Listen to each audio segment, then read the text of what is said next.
Watson was waiting for me.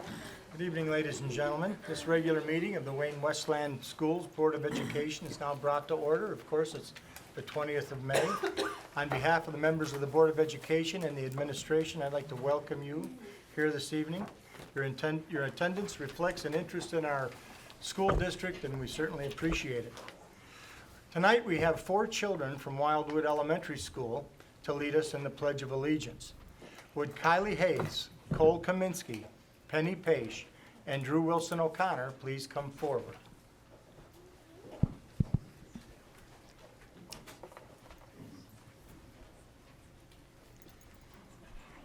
Right there with Dr. Townsend. Everyone, please stand for the Pledge of Allegiance.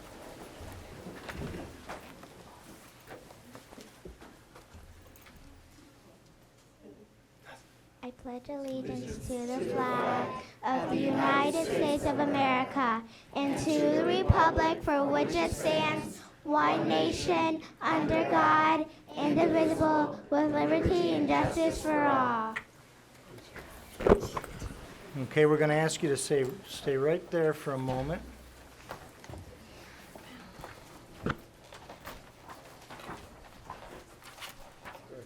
Okay.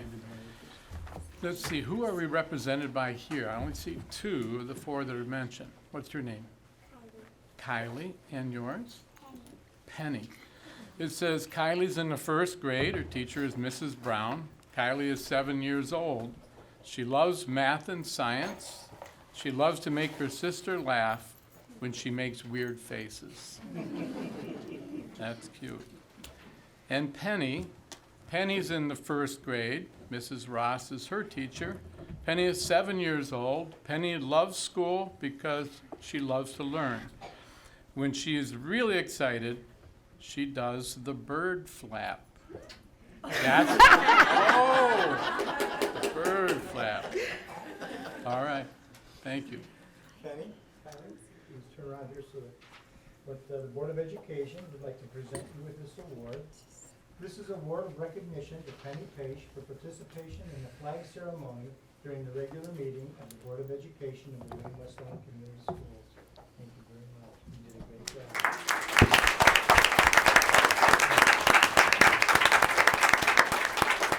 And Kylie, this is an award of recognition presented to Kylie Hayes for participation in the flag ceremony during a regular meeting of the Board of Education of the Wayne-Westland Community School District. Congratulations. Who have you brought with you this evening? Let me get behind you so I'm not. Who have you brought with you? You brought your mom and dad, or uncles or aunts, or your banker, or CPA? You're not a dad? Where are they? Hi, mom and dad. Who's your dad got there? My little sister. What's your little sister's name? Gwen. You want to say hi to Gwen? Hi, Gwen. And Kylie, who have you brought with you? My mom. And where's your mom? Right there. Hi, Mom. Have you brought your teacher or your principal with you? My principal's right there. And the principal's name is? Mr. Watson. Oh, Mr. Watson. Nice to see you here. Thank you very much. Would you two like to come up here and get your picture taken? Would you follow me?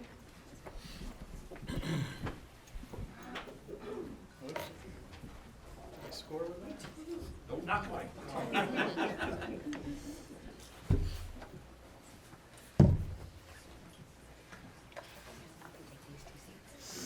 Go ahead, sit down, try them out, see what you think. Go ahead and make some decisions. You might need to sit back a little bit so you can, there you go, there you go. Look confident.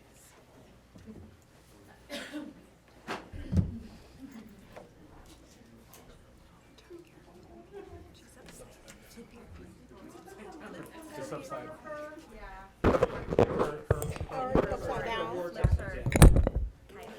There you go.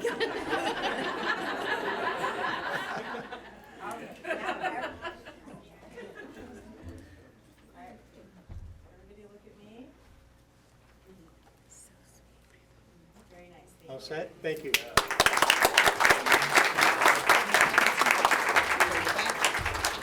Great job. Thank you very much. You did a great job.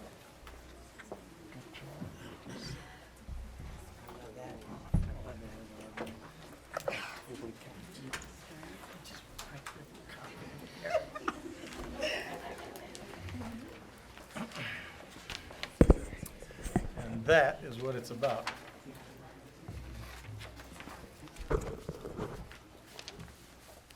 Mr. Neal, can we hear the roll? Roll call, Ms. Hines. Present. I'm present as well. Mr. Bucklew. Here. Mrs. Madell. I'm here. Mrs. Walker, absent. Dr. Weaver. Here. And Mr. Cox. Present. 6 here, 1 absent. Thank you. The next item on our agenda, 310.19, is recognitions and presentations. Dr. Holt. Thank you, Mr. President. At this time, I would like to ask the Wayne Memorial High School and Franklin Middle School robotics team to step up and do their presentation. Today, we have Coach Donnie Castelline. We have team members Teddy Ivanak, Dallas McIntosh, Caden Brown, Govarovius, maybe? And the Franklin coach, Scott Simmons, and team members Emily Long and Zechariah Nard.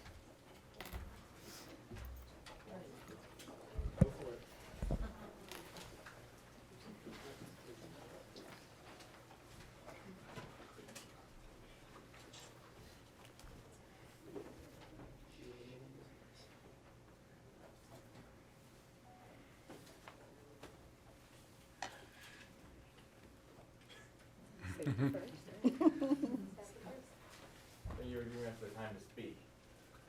Ella, we are Team 313, the Binding Zebras. I'm Sarah Bellavance, and I'm the safety captain. My name is Caden Brown Rubius, and I am the vice president of the team. Okay, I'm gonna hold you guys up for one moment. Actually, we present from back Oh, there so we can get a mic on you. there. We gotta get a mic on you, because we can't hear you. So either you guys can present there, or we can get you the mics from here, Yeah. so that we can hear you. Either way.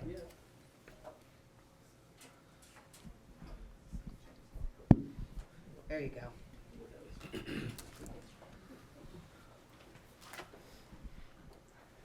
Hello, we are Team 313, the Bionic Zebras.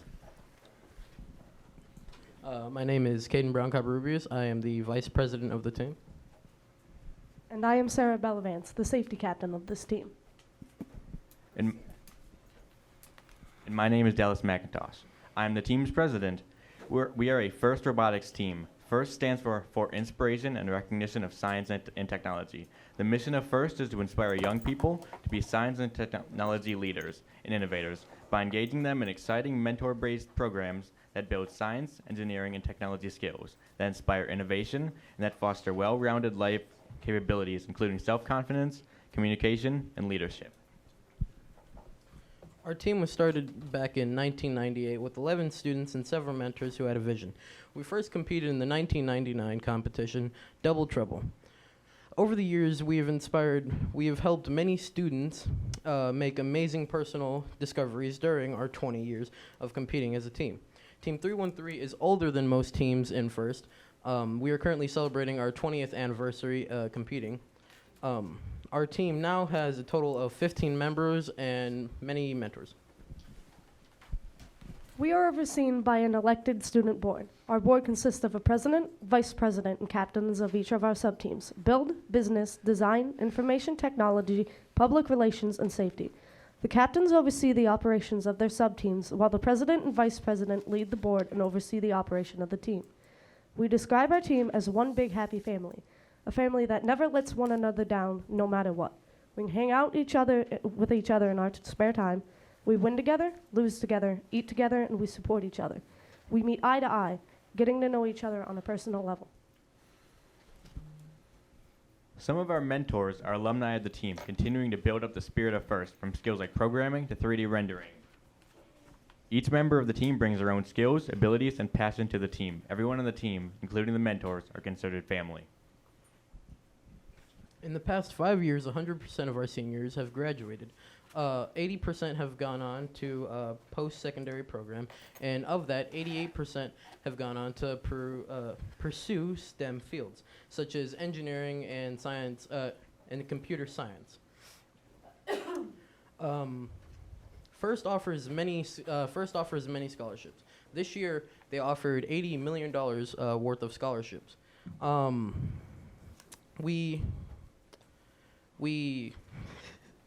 We try to persuade our students and our alumni to pursue careers and fields in STEM, and we pursue them after they've graduated and before they've graduated. We always try to make sure that they stay engaged in something that they enjoy doing in high school. We even had students get prestigious awards and scholarships, like the Hale Scholarship and the Gates Millennial Scholarship. And now we would like to introduce the Franklin team.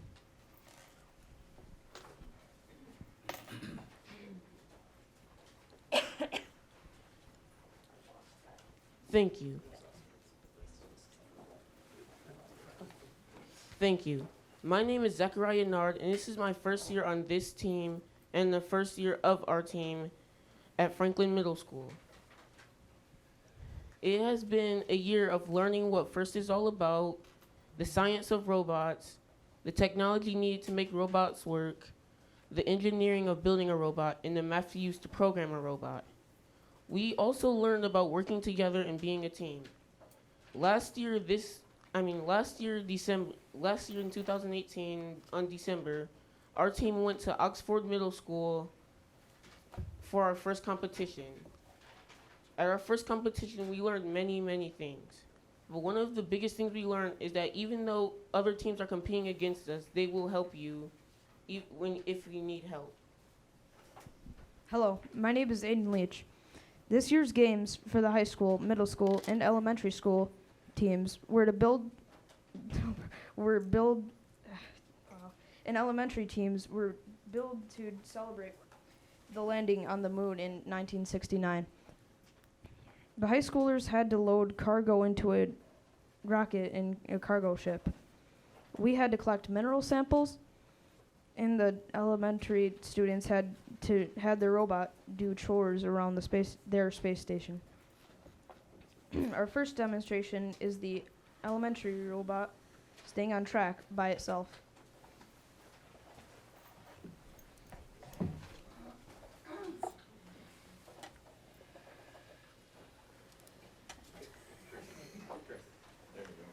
There we go. Let's move it.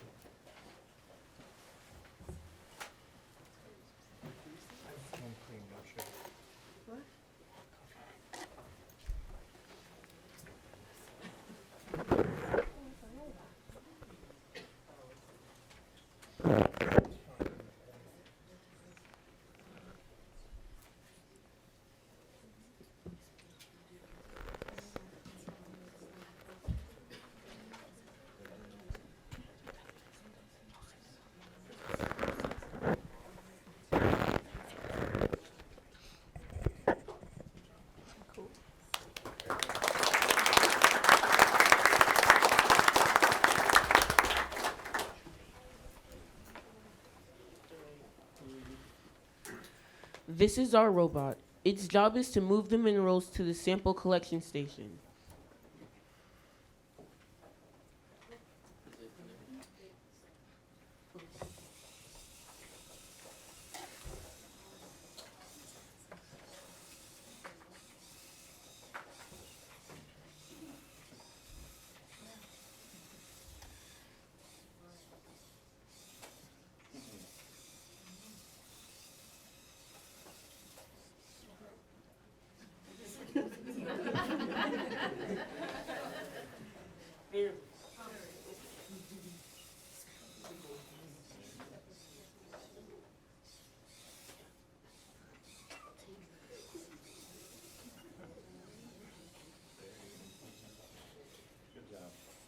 That's right.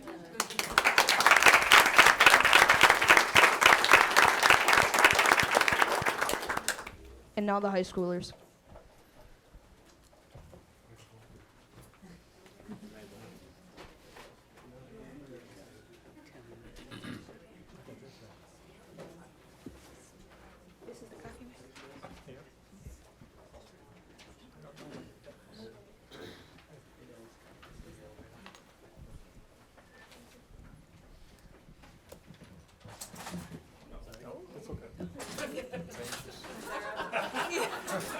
Let's go stand over there. Don't hit the safety person. We're not going to drive around and end up hitting people. We can do more. You want to try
And that is all we have.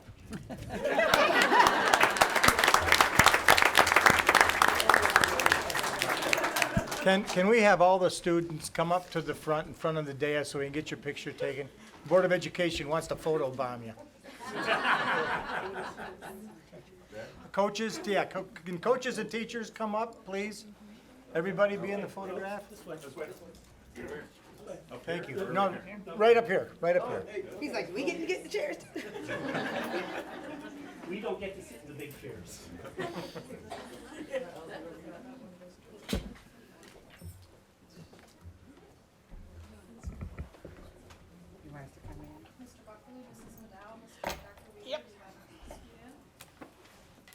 Should we stand or sit, Jen?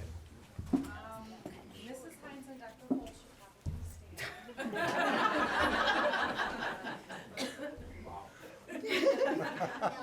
Because they're important. That's right. Because they're in Wayne-Westland blue today. No, right. Everybody look this way.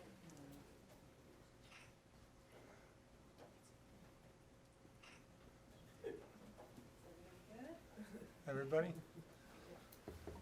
Thank you very much.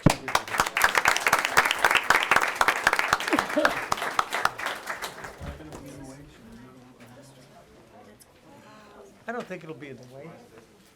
No.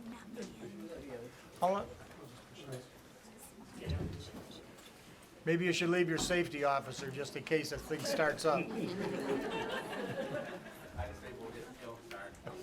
Okay. Thank you very much. Great presentation. We love seeing your work. The next item on the agenda is B. Dr. Holt, to Ms. Simmons. Yes, I'm going to send it over to Mrs. Simmons. This is for our Family and Community Engagement Department. Is a department that we expanded just this last year. So what the committee is doing is giving us an update on where we've progressed since the beginning, pretty much. All right. Thank you, President Cox. I would like to introduce Ms. Mitter, Mrs. Dybus, and Mrs. Jarvis. They're a part of they comprise our Family and Community Engagement Department, and they are going to share with you updates of what has taken place this past year. We have one other member. Mrs. Brennan's in the back. Mrs. Brennan's here. Sorry. Good evening. Tonight we are going to give you an overview of the Family and Community Engagement team. And three of the things that we do is we oversee our family resource centers. We also support our parent coordinators. And then we help establish and help maintain our community partnerships. So on the screen this evening, first I just wanted to show you some of the services that our Family Resource Center provides to students. We service all of our homeless and foster care students through the Family Resource Center. And we wanted just to highlight a few of the things that we offer for those students. We coordinate transportation to make sure that they can stay in their school of origin, which means stay attending Wayne-Westland community schools, even while they're in a homeless situation or in foster care. Sometimes that's the only form of stability for these students, so it's very important that we keep them here in our district. We also provide school-related expenses for them, such as cap and gown, field trip assistance, yearbooks, things of that nature. We receive many donations into our Family Resource Center from the community, which we are very appreciative for, and we make sure to distribute those through our Family Resource Centers and then also into our buildings. We are open year-round, so we realize that families in crisis and who are going through tough situations, which we support the most basic needs of our students. So we realize that homelessness and foster care isn't just through the school year, it's year-round. For all of our students, we provide things like community resources, school supplies, hygiene supplies, socks, underwear, sweatpants, just basic needs so that our students can feel comfortable when they come to school so that they're able to focus on learning. We provide staff support, meaning that if we have staff in our district who are in need of community resources, we can provide those to them. If they have children in the district that they need assistance for, we can provide those as well. We also provide professional development opportunities for our students, particularly around foster care and homelessness. Just to give you an overview of the Family Resource Center, so you know that this is not a new program, but under Dr. Holt's leadership, we were able to expand our program. So we actually established in 1995. Our first location was at Lincoln Elementary School. And then when Lincoln closed, we moved over to Adams Upper Elementary School, and we're next to the clinic. So it's nice to have those two locations together. We added 2 additional sites in 2018, which include our sites at John Glenn High School and Franklin Middle School, which Laureen and Bridget behind me are the 2 Family Resource Center specialists who run those 2 programs. We wanted to provide you, I know it's a little hard to read, but some data of numbers so that you can see the scope of the students that we are working with. So this is really, I would say, a snapshot of our most at need students. So for example, currently this school year, we are serving 207 homeless students. We are providing services to 26 unaccompanied homeless youth. So that is youth who are not in the presence of a parent or guardian, and they are in a homeless situation. We broke down our homeless situation so you can get a good idea of where our homeless families are residing. So for example, hotels and motels, a majority of them are doubled up with other families due to economic hardship, and then residing in a shelter. We have 2 shelters in our district. We have the largest family shelter in the state of Michigan, which is Samaritas Shelter. And then we also have First Step Shelter, which is actually the only domestic violence shelter in Wayne County that we service. We also wanted to point out the number of homeless students that receive transportation services in other districts, that attend other districts but reside in our district. So under the law, students can continue going where they were going to school prior to becoming homeless, and that is part of the federal law. So with our surrounding districts, we share transportation costs. Currently, right now, we have 55 students who are in foster care who have been identified that we are servicing. And then we wanted to give you these larger numbers of students who've received school supplies, which is 2,058 students this school year who have received school supplies and backpacks, and 658 students who have received hygiene, socks, and underwear supplies. We have many different programs through the Family Resource Center, and I wanted to highlight a few of the newer ones this year.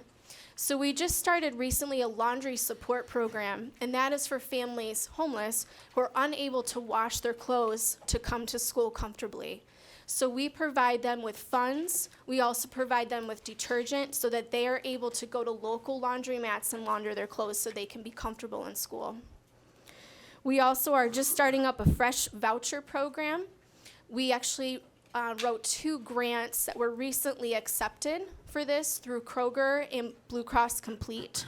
So we are getting funds to provide families with fresh produce because as there are many soup kitchens in our community, soup kitchens often don't have fresh produce and meat. It's typically your canned goods. So this would provide them to be able to shop for those items themselves. Snacks for Success came from a call from our schools to provide extra snacks for students who maybe came in late and missed breakfast, or keeping in mind that some of our students, the only 2 meals that they get that day are their breakfast and their free lunch they receive at school. So snacks throughout the day can help support. And thinking about those students on long weekends and holidays too.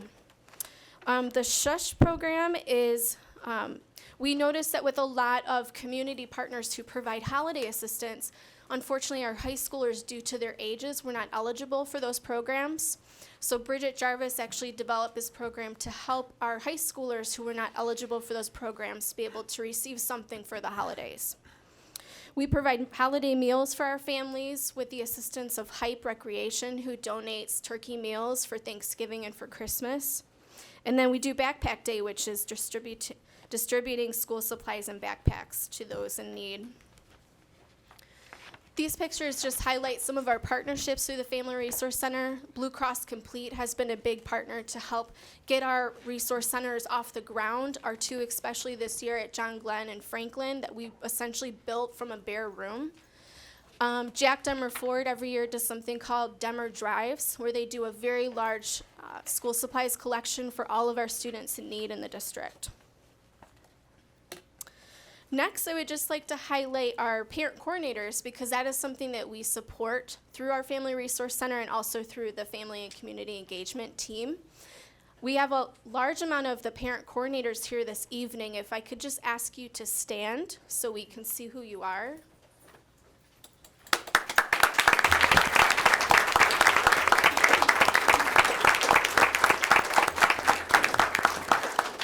And I'm going to ask two of them, Julie Nadolski and Brandon Lee from Adams, if you guys can come up here. They're going to actually speak to a couple initiatives that they are carrying out in their buildings. But through our family and community engagement, their role in the district is so unique and so amazing. We really needed to increase and improve parent involvement in our district, and what better way to do it than through parents? So this position, it's a part-time paid parent in the school. We also have some community members who have actually come on board and applied. But some of the things that they are doing is helping us keep these partnerships alive in the schools, and Julie's going to talk to that. They've increased the parental and family involvement activities. They've developed new programs and initiatives in their building. The great thing about parent coordinators is that each building, it looks a little bit different depending on the needs of the building. They offer staff support. They are a link between our parents and our guardians in our school. Parents find it easier to come in and speak to a parent, and I really think that that has helped with our resources as well. They've also helped to support their communication and their social media, their Facebook pages at their school sites. And Bridget Jarvis from the Family Resource Center, she supports with monthly meetings for all the parent coordinators where they are able to meet. They're meeting community resources. They're taking tours of community programs like the Jefferson Barnes Community Vitality Center. They get presentations. And recently, we had a lunch celebration at Cafe Marquette, which was put on by Chef Tony and his parents to thank our parent coordinators for their hard work. So I'm going to introduce Brandon Lee from Adams. Brandon's going to actually talk about a food pantry program that he is involved in at Adams Upper Elementary School. Thank you, and good evening, everyone. I have to say it's been a real privilege and a pleasure to serve in that capacity at the school. It's been rewarding in ways I really don't have the time or talent to articulate. But while the pantry wasn't my idea, it was brought to my attention that there were some students who were going home hungry on a regular basis. And it was an especially big challenge when school would be out for a couple of weeks at a time. So I made some calls, I built some new relationships, worked with local charities, local business owners, and other organizations. Particularly the Westland Community Foundation was a big one. Detroit Church of Christ was another big one. And with the help of our Family Resource Center and our very humble kitchen staff, I put together about $1,500 of donations. And we were able to put a lot of food together in a pretty short period of time. And many backpacks have gone home with students. The deal was, we seen you with the backpack, you bring it back. And we load it up and give it out to whoever needs it next. So just very grateful that it worked out the way it did. Thank you.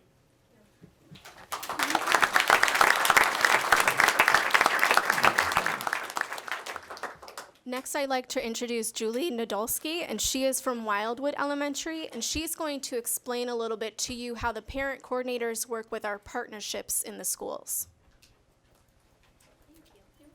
We have two very strong partnerships at our school. We have one that's with Warren Road Church, and they come in and they do reading nights every other month, and they come and read to the children all the time, and anything we need, they love to come and help and to get anything ready for anybody. They're here and they're there for us.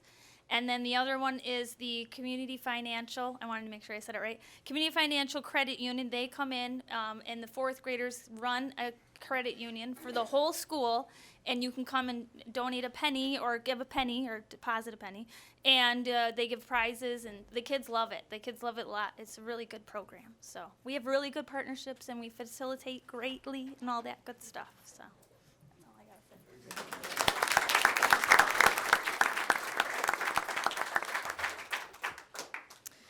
So next, Maria Mitter is going to talk about our partnerships. Good evening, everybody. I'm just going to highlight our partnerships and how that all works out. So under Dr. Holt's leadership, we are expecting every school to establish at least 3 partnerships, a faith-based, nonprofit, and financial institution. So we are in the midst of doing that. We've been at this for just over a year, and we are steadily growing partnerships day to day. And since December, we have more than doubled our partnerships since December. So in the chart up there, you can see that we have 146, I think it is, different partnerships total across the way, and they vary in size. So we call folks who want to make a single donation partners that are ongoing, those single donations. We also, as Julie mentioned, Warren Road Church, it's 2 pastors, a very small congregation, who are making a huge impact. You just heard about it. So it doesn't need to be a huge amount of people or a massive organization, but that's where we're heading next. So, but some are small and some vary in size. EMU Bright Futures is a huge partner of ours with 14 different after-school programs, tons of federal money flowing through our schools to help our students. We have North Brothers Ford, You Drive Kids Thrive, so for every car that you buy or lease through them, they donate $200 to us. So in the first quarter alone, we got $1,400, and that money will go to support it'll go to support 5th grade camp. And then our newest partnership, which we officially kicked off today, is with Remax Cornerstone, and they're donating $100 for every house that they sell within Wayne-Westland District. In 2018, they sold 80 homes alone just in Westland. That's $8,000 that we're going to have coming through our doors, and their money will go directly to fund students at William D. Ford Career Technical Center. So as students graduate those programs, say you're an auto tech kid and you're graduating, you often can't afford the tools to get the auto tech job. You got the credentials, you got the training, but you need the tools. Remax is going to fund those tools for those kids. So that's a big partnership that we kicked off today. Thank you. And just a few pictures to highlight some of the different ways we engage our partners. We have coffee with the superintendent each quarter, and we're going to do it over the summer because we had huge engagement from our community partners over the summer. So we're about to schedule something on probably late summer. Also, we did a realtor tour, which we took a bunch of our local realtors on a bus and gave them a good time and showed them around to different schools. And then we host a quarterly ministerial breakfast. And we have a really strong partnership with a number of our ministerial organizations. We also have a strong partnership, as Julie mentioned, with Community Financial Credit Union. They have a student-led credit union at Wildwood and Edison. Also, I mentioned the You Drive Kids Thrive. It's one of our parent coordinators who was the first person to buy a car at North Brothers Ford. And Warren Road Church, they're an awesome partner and always helping out over at Wildwood. We have a huge number of partners. I believe I provided you with a partnership chart by school. So it's a long, long list. As I mentioned, next, we are going to go after those big corporations, but we had to grow some roots and figure things out before we go that route. So we're in the midst of exploring that and figuring out how to best tackle those big corporations and how they can best help and support our students and our families and our staff. We are also in the midst of reestablishing our foundation. So we had to recently dissolve the foundation that we had due to some new tax laws and whatnot. So we're going to reestablish that. And we have to become a 501c3. We don't become one, but the foundation becomes one. And Ali Syed, who is the founder of HYPE and also the owner, CEO of HYPE, he is a huge partner of the district. As Amanda mentioned, he provides endless amounts of turkeys for our families. He is going to help us. He has a long history of working with Dearborn Public Schools to establish their foundation, and he's going to help us with establishing that and teaching us how to go about that. And we're going to get to experience one of those foundation events tomorrow night that Dearborn holds, just so we can get an idea of what it could look like for Wayne-Westland. So that's in the process. What do we need from the board? What do we need from the community? Well, come check out the Family Resource Centers. There's, as we mentioned, there's 3 of them. Come attend a health and welfare meeting. This is a picture from our most recent Health and Welfare Advisory Board meeting. That's our Committee of Collective Efficacy that supports the work that we're doing in family and community engagement. Ms. Medell, you are a constant attendee, and you can attest to that it's becoming standing room only. Yes. We have a strong, that board's been meeting since the FRC started in 1995. So it's a long-standing board. And, but please come attend those meetings. They'll start back up in September. Connecting to our partners, supporting our partners when you're making those decisions where to spend your money and whatnot. Attending the different partner events that we have. I've mentioned a couple here tonight. Also from the community, consider partnering with us. In the next slide, we'll share our contact information. Share exciting things that are happening in the district. There's a ton happening, so please share the good news.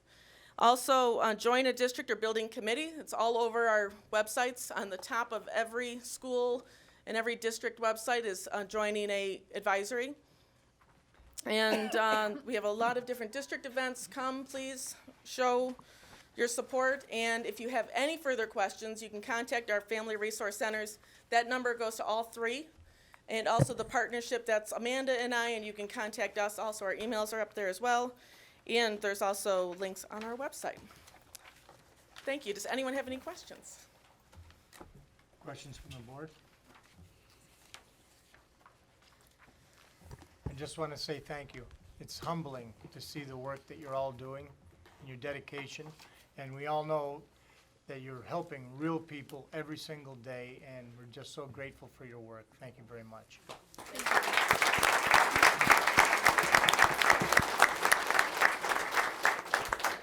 We just wanted to say thank you to you as well, the Board of Education, because we see you at our events, we see you at our meetings, we know that you're supporting us, we see you at our fundraisers, so we just wanted to say thank you, especially over the years, and we appreciate you. So thank you for your support.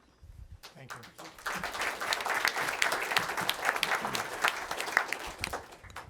Item C on the agenda, Dr. Holt. Thank you, Mr. President. And with this, I'd like to turn it over to Mrs. Curry, who's going to introduce our speaker for the special education report. Thank you, Dr. Holt. It is my pleasure to introduce Ms. Nicole Moore, who is our Director of Special Education, who will present on updates within the department, including priorities and initiatives. Hey. Good evening. Good evening. Again, my name is Nicole Moore, and I'm the Director of Special Education here in Wayne-Westland. I'd also like to acknowledge we have our special education administrative team present as well. Mr. Muiwa Cornish is our preschool director and our principal at Stoudemire. Heather Martinez-Verrier is our special education supervisor, K through 6 in the district. And Mona Malad is one of our special education supervisors that oversees our Act 18 center-based programs, as well as Deborah Herzak, Deb Herzak, who also is one of our special education supervisors that oversees our Act 18 center-based programs as well within Wayne-Westland. So, and everything that I'm presenting to you this evening could not be done just by myself alone, but with the help of our dedicated administrative team. So again, good evening, and hopefully I can, okay, great. So it's my hope this evening to come before you, and really, I came before you in October, if you remember. So it was the fall I presented a special education update. So hopefully this evening I can give you an overview of everything that's taken place throughout the course of the school year, and some of our new findings after extensive program evaluations, and what we have in store for the 2019-2020 school year. So just a little bit of history about the special education department within Wayne-Westland. It has always been comprised of dedicated professional staff, and that continues to be so even today. in this school year. When I came before you in October, I identified that there has been, over the past 5 years, a trend of an increase in the percentage of students with IEPs within Wayne-Westland, and I will go into that data a little bit later.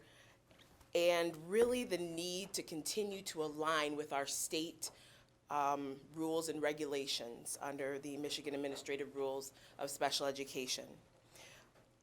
For the past 2 to 3 years, we have had outside consultants come into the district and provide recommendations on, one, actually lowering the percentage of students with IEPs within the district, and recommendations to align our programming and services in the district with our state guidelines.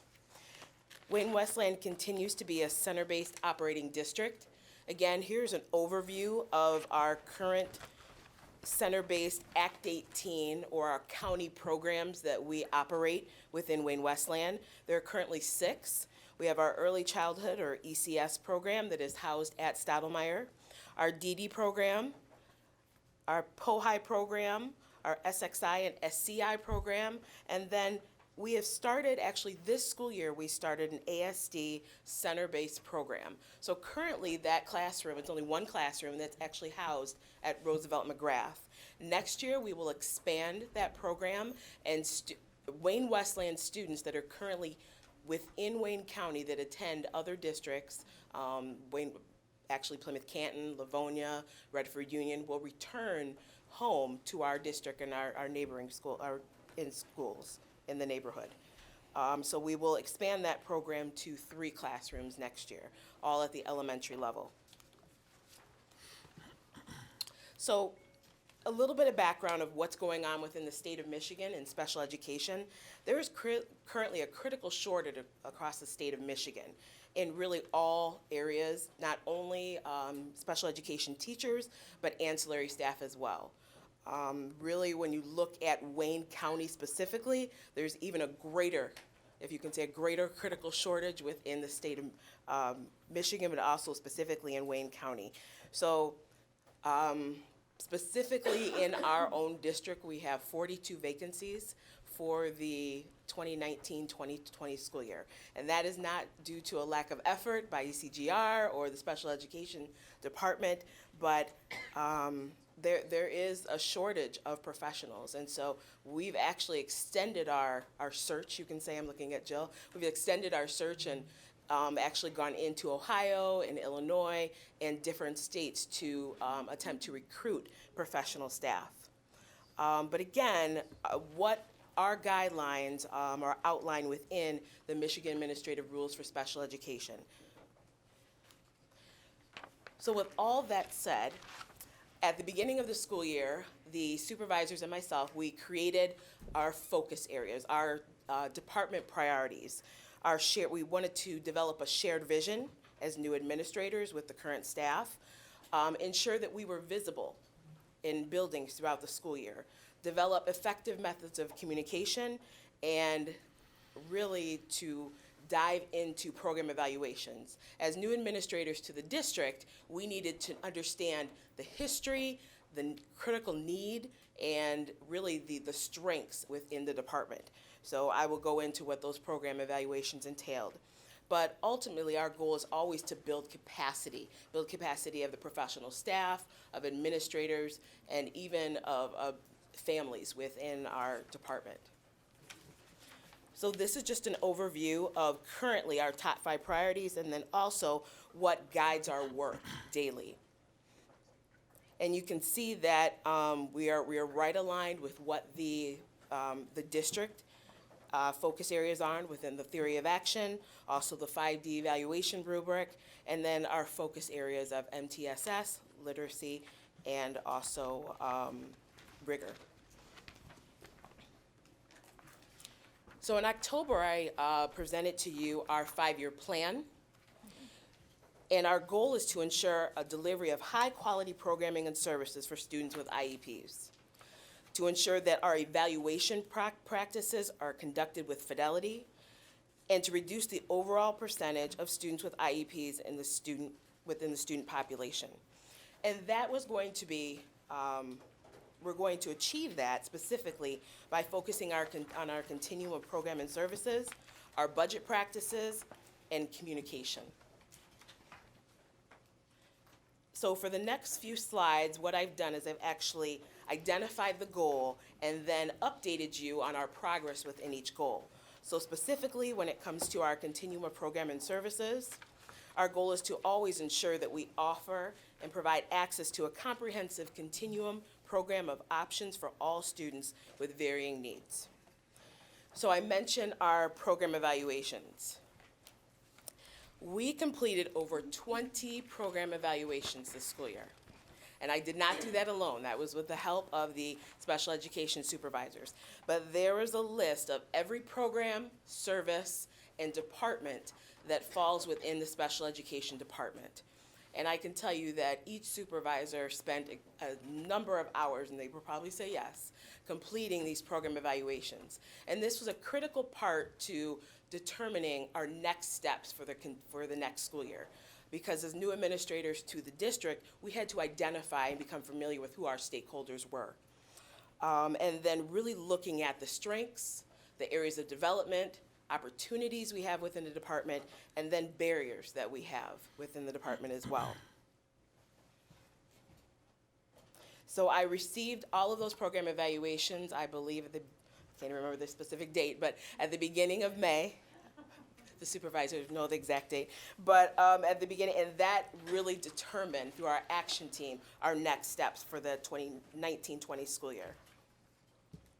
Within your board packet, you have another flyer that actually has this very colorful continuum on the back. And this is what we're calling our comprehensive continuum of special education programs and services. This did not exist before. There were frameworks within the district, but now staff have access to this document that outlines our services, our program and services, birth to 26. Within the state of Michigan, we are very fortunate to have that expanded continuum. The state of Michigan is actually the only state within the U.S. that has special education program and services from birth to 26. So, and this is actually, and we held our town hall meetings and met with parents. This is specifically tailored to Wayne-Westland. So in every presentation that I've had, I stated that you can go down the street to a neighboring district, and their continuum may not entail the same services or programs. But this continuum is specifically designed to meet the needs of the learners in this community. So this is, I always separate myself from this and say this is not about Nicole's, my desires or my hopes, but it's specifically designed for every learner that we've looked at, every IEP and every building need to determine what program and services will look like for next year. Specifically, what's transitioned a little more and developed are our categorical programs. Before those programs were really housed in one type of classroom, but now we've expanded that specific program to match a teacher with the specific credentials to the needs of students that have that eligibility within special education. So we have many talented teachers throughout the district, specifically in the special education department, that may not be able to tap into their area of expertise that they went to school for. So now those teachers will have that opportunity. And actually this came at a great time, specifically because we have our reconfiguration for next year, where K-5 and the upper elementaries, and we eventually go to 6-8 configuration. So it was a great time to actually put this continuum into action. Also, within this focus area, we had, throughout the 18-19 school year, we had 5 compliance areas pop up, actually appear, or I was notified by the state of Michigan about 5 compliance areas within Wayne-Westland schools. Specifically about the submission of timely IEPs, our transition IEPs, so those IEPs of students who are 18 to 26, and 16 to 26, and our alternate assessments, our My Access, our early childhood, our B12 compliance factors that transition when a student is going from birth to 3 to 3 to 5 in preschool. And then we also had a Medicaid audit that was conducted by Wayne Risa. So each of those areas, as a director of special education, I am responsible for developing a corrective action plan and submitting that not only to the county, but also to the Michigan Department of Ed. And every 2 months, I'm required to upload my documentation and also submit a progress report on how our district as a whole and our special education department within each area is making improvements and improving our outcomes in the department overall. So in October, I provided you with a four-year data snapshot of the percentage of students with IEPs within the district and how that trend continues to increase. And at that time, we were wondering what exactly would occur for the 18 and 19 school year, understanding that myself and the team were in the process of completing program evaluations and understanding the needs within the department. So I had the opportunity to do some math today, and based on our February count, we currently have, as of today, 2,036 students with IEPs within Wayne-Westland. That increased our student IEPs to 19.1%. So you can see since last year there has been an increase. But if we look at the factors that impact that percentage, and I had this conversation with John Curry today, our enrollment within the district is declining, yet our students with IEPs either continue kind of plateau or even rise. If we look at the number from last year to this year, we've only increased by 14 students. So there are 14 more students this year that have IEPs from this time last year. Yet, our percentage went from 17.2 to 19.1. But a big factor is our declining enrollment. So, there it goes. So I have added on our chart the 18-19 school year. So of course, with all the initiatives and the corrective action plans that we have in progress, it is always our goal to continue to really revisit and look at those evaluations and ensuring that we are evaluating students with fidelity and really determining what least restrictive setting a student would be most successful in. Our next focus area was communication, or is communication, and our goal is to increase informal and formal communication and to ensure communication is timely, effective, and clear. So over the course of the school year, we have held, I believe, 11 town hall meetings. So when the purpose of the town hall meeting was to present the new, or I guess you can say the more expanded Continuum of Programming services, so staff and faculty had more of an understanding of truly the programs that we provide based on the needs of the students in the community. So 11 town hall meetings within a 2-week period, and each town hall meeting was a good 45 minutes to an hour. So it was, but we had over 145 staff attend those meetings. We developed a shared vision and philosophy, and that is actually located on the opposite side of your, we have a, like Dr. Holt calls it, our one-pager. So, so that outlines our purpose and our philosophy. And we received feedback of those 20 advisory teams that we conducted program evaluations with. They actually had the opportunity to provide us as a team with feedback on the language and the philosophy statement as well. So all stakeholders' voices were taken in consideration when developing this. We have begun to develop a special education electronic handbook, which really that is our focus over the summer months, is to continue developing those procedural guidelines so staff have an electronic handbook when they come back and can access that behind the staff door. I've had the opportunity to actually work with building principals throughout the school year and dedicated, I think, 3 full days of professional development broken up across the school year with principals one-on-one and building capacity and supporting them in developing a culture and climate that is conducive to all learners, but specifically those students with IEPs within their learning community.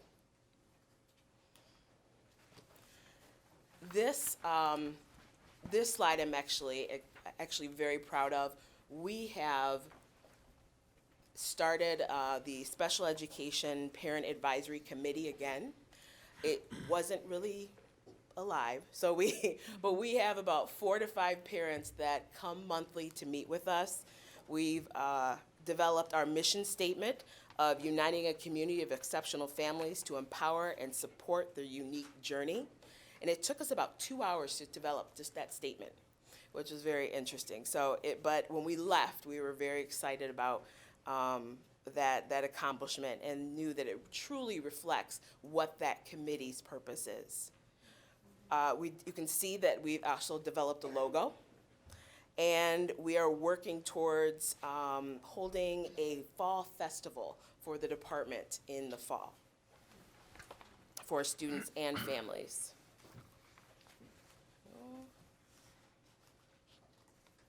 Okay. And our final goal is budget practices. So our goal is to ensure practices are transparent, predictable, and consider individual needs of staff and, of course, students, and looking at materials. So over the course of the school year, we've had to actually review our staffing practices, especially with the number of vacancies that we have within the department, and really look at how we manage caseload capacity within the district. Again, I've stated that we've had ongoing recruitment opportunities within the district and outside, actually, the state of Michigan. And through our program evaluation process, we've looked at individual building needs to determine next steps for programming across the district.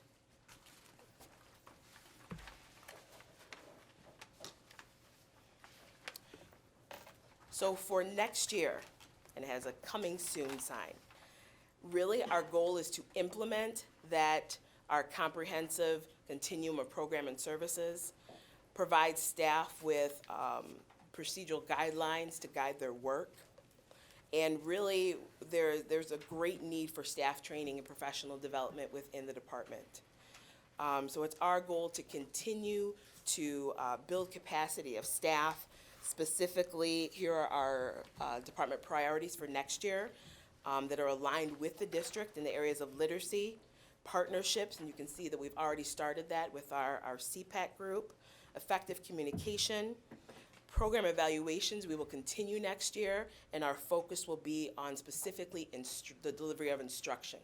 Our focus this year was more so on the programming and service that we provide. Now we want to actually get into the classrooms and look at and really support staff with the delivery of instruction for our students. And we're going to accomplish that by building capacity using our MTSS adult model. Okay. So that is the end of my presentation. Before questions, we actually have some special education swag for you. So we have, the team is actually going to pass out. Thank you for your presentation, Ms. Moore. You're welcome. Members of the Board of Education have any comments or questions for Ms. Moore? Mr. Neal? Yes, Ms. Moore, Yes. you talked about the shortages that we have and the difficulty in filling those shortages despite your efforts in going to Ohio and elsewhere. Correct. And also talked about expanding services, expanding the autism services, and, thank you, and trying to increase capacity. They seem to be counter to one another. How are we going to expand services and increase capacity when we can't fill the vacancies that we have? Well, after looking at the needs within the program and services, I could actually reduce the programs by 28 staff members. So we were a little overstaffed to begin with. When you look at caseloads, and then when you consider our, a decline in enrollment, I was actually able to dissolve classrooms, which ended up being about 28 positions that we no longer needed. It is a difficult situation that we have to work through. I think as we work through negotiations and become more competitive with our neighboring districts, and with all the work that you hear that Maria and Amanda are doing, that Wayne-Westland is becoming more competitive and more attractive to our is attractive to our neighboring districts, so which will draw new employees to Wayne-Westland. Just a follow-up question, if you would. You mentioned that IEPs really haven't increased so much in Correct. that really it's the percentage is reflected as a result of loss of students. Correct. Is that true in other areas of service as well, that we haven't really increased the amount of services that we required to deliver despite the fact that we've lost students? In other words, you mentioned that part of the problem is we've lost students and you Right. combine classes. Are these students that have left us, were they receiving services other than the IEPs? I haven't tapped into that specific data. What I can tell you is that even though it's only 14 students, we do have more students this year that receive program and supports through IEPs than last year. So I'm not sure those students that are coming and going, how many had IEPs, but that would definitely be good data to look into. Thank you. So, and I really want to mention again that the critical shortage is across the state of Michigan. So every district within Wayne County, every district across the state feels the same thing that we are. We often joke that right now no one can find a psychologist within the state. And I don't know if that's because they're not graduating at the same rate, but we have actually gone to universities, gone to undergraduate, graduate classes, and it just that specific professional, they're not coming out of universities as they were before. So that's just one example, but it is something that we talk about as a county when I attend our Director of Special Education meetings. And actually we submitted that data, our data meeting, our number of vacancies and our needs to the Michigan Department of Education, because we're convinced that Wayne County, being the largest county, has a greater need than a majority of the state. So we're seeking assistance and support from the Michigan Department of Education. Other comments, Mr. Name? No. Mr. Buckaloo? Yes. I recall when you presented in the fall, you were not only new to the department, you were new to the district. Absolutely. And I seem to recall you did a pretty good job of outlining some of the difficulties that we were facing. I don't know if I said it at the time, but I certainly thought it, that, when you come back in the spring, are you going to have any solutions in place? Are you going to have made any progress? Right. And I think the answer to that is a definite yes, you have. I see the evidence of organization. I see the evidence of focus, of where we need to go. You mentioned consolidation, and at the same time, we still have a shortage of staff. Yes. You're aware of that. I understand you're looking outside. I've heard, too, that you recruited some of our general ed teachers Yeah. to move into. Yeah. I try. Yeah. But, and that's progress. Right. And I'm very thankful for that. And I will share with you, when I first started teaching in this district at John Glenn, we had 2 special education teachers. Wow. When I left the district through retirement, the special education department was larger than the next 2 departments combined. It's not just that the number of special ed kids have grown, but that we've identified them, and we've also begun to offer additional services that at one time we never did offer. Right. So we're doing a better job of meeting the needs of our students. Yes. And I think you'll continue that process. And I thank you very much. Thank you. Thank you, Mr. Buckaloo. Other members of the board? Ms. Moore, I want to echo what Mr. Buckaloo said. As you were going through your presentation, obviously you have just dove into this with both hands and both feet, and are only too willing to give all of your staff the credit for the work that you've all done. And we certainly appreciate it, because we know that this is an area that we can improve dramatically, and specifically in the area of parental communication. I was very happy to see that. I know parents have come to the board over the last couple of years, and they've mentioned they want to have more of a voice in what's happening, and you're providing that to them. So congratulations, and thank you for all your hard work. We certainly you. appreciate it. Thank you very much. Thank you.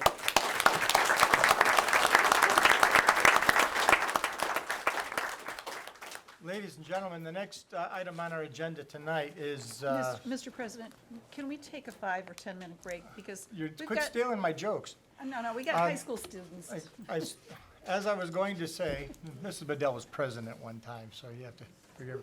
I Before we go anticipate into well. the citizens' comments, I'm going to suggest that all these robots probably have to be plugged in, right? And I know all the students probably have to be plugged into tomorrow's homework.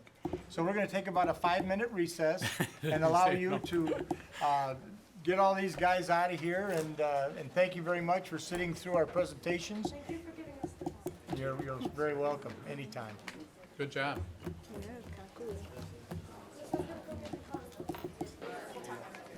Ladies and gentlemen, thank you for your consideration as we let the kids go home.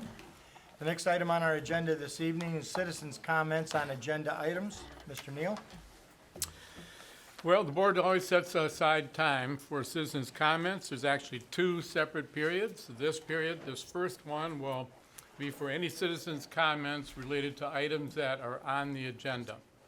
Normally, a card such as this or form such as this might be filled out if you have a question that you would like to pose to the board or a comment that you would like to make. We have one in hand. This one seems most appropriate for the second session rather than the first, because it does not address an agenda item.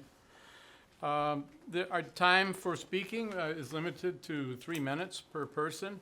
There'll be a little green thumb up while you're talking, and when you get near the end, it turns yellow and eventually turns red, which would indicate the end of the 3-minute time period. Usually what the board does is listen to citizens' comments, take note of the issues. They don't necessarily respond directly to each and every comment. The president of the board will moderate this session. And Mr. President. Thank you. Are there any people in the audience that would like to address the board on items that are on the agenda? No one? Seeing no one, we'll move on to the consent agenda, 312.19. The consent agenda. Do I hear a motion? Move approval. Moved by Dr. Weaver. Is there support? Support. Support by Vice President Hines. Roll call vote. Mr. Neal, yes. Mr. Buckaloo? Yes. Mrs. Medell? Yes. Mrs. Walker, not here. Dr. Weaver? Yes.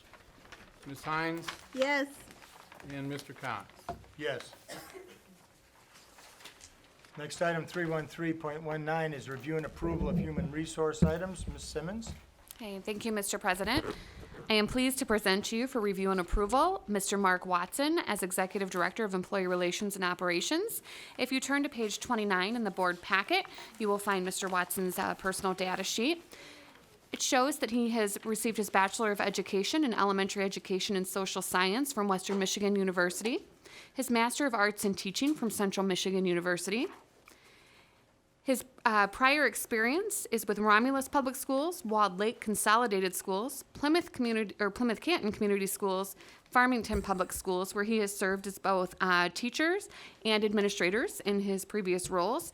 And most recently, Mr. Watson has served as principal of Wildwood Elementary right here in Wayne-Westland Community Schools.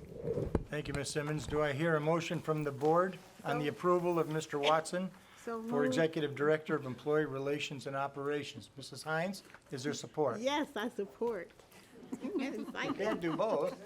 Mr. Buckaloo? Roll call vote? Mr. Buckaloo? Yes. Ms. Madell? Yes. Dr. Weaver? Yes. Ms. Hines? Yes, yes, yes.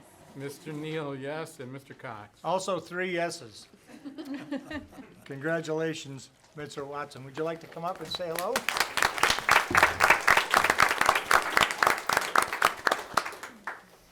Good evening, Board, Superintendent Dr. Holt, and family and colleagues. I first want to introduce my wonderful wife, Jessica Watson, and then my 3 kids, Sawyer, Kenna, and Parker.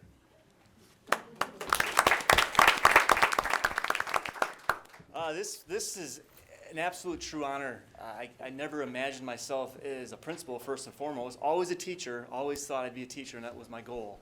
I got into the classroom, and I enjoyed the love of teaching kids, building relationships, working with families to help kids. And as I became more involved in schools, I started to find my way into administration. I wasn't going to be that guy, though. I was going to make that job, take care of kids. So I got into administration. I was fortunate enough to become an assistant principal and a principal, and I did make that position for us to take care of kids, and I just enjoyed every moment of it and still love it. I'm actually a little shocked that I'm actually here right now talking about leaving a school as a principalship, because I am a principal. I'm so proud of it. But as I started to become more involved in what we do here in Wayne-Westland, and so proud of what we're doing to help kids and the needs of all our kids and families, I just found myself just emotionally attached to what we do here. And it's an opportunity that I embrace. It's an opportunity that I take great pride in, and I'm humbled by. So it's a very bittersweet moment, because I'd be leaving a school family that I truly love. The Wildwood family, it's a true home to me. After 3 years, again, saying it out loud, I haven't said it out loud until now, so it definitely rings a bittersweet pill. My wife, Jessica, had to talk me off the ledge a few times about this decision, so it was a difficult one.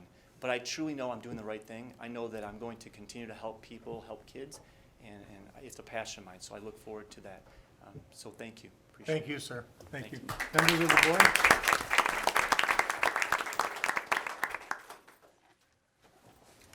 I'd just like to say that we're so grateful and lucky to have you, and we know that you're going to impact more kids now than you were able to impact before. And you know what they say, the cream always rises to the top. So thank you very much, sir. Thank you for all your efforts. Review and approval of business service items. Ms. Simmons? I believe item A is a Board of Education Finance Committee report. And Mr. Buckaloo going to be handling that? Mr. Buckaloo? He is. So these are the minutes of the Finance Committee meeting from May 16th of 2019. Present, myself, Dr. Shelley Holt, Mr. Devin Kling, Ms. Carol Madell, Mr. Gino Monte, Ms. Nicole Moore, Mr. Jesse Nelson, Ms. Yvonne Scott taking notes, Ms. Jill Simmons, and Dr. Fred Weaver. A binder was given out to all in attendance with copies of the following information: proposed repurposing plan for Marshall, bond summary report, closing school focus group, community engagement, Wayne RESA preliminary budget, and fund balance. Discussion took place regarding the benefits of repurposing Marshall versus demolition of Marshall, along with the costs involved. There is a lot of potential for the district if we choose to repurpose. Dr. Holt would like the support of the board before we proceed with this.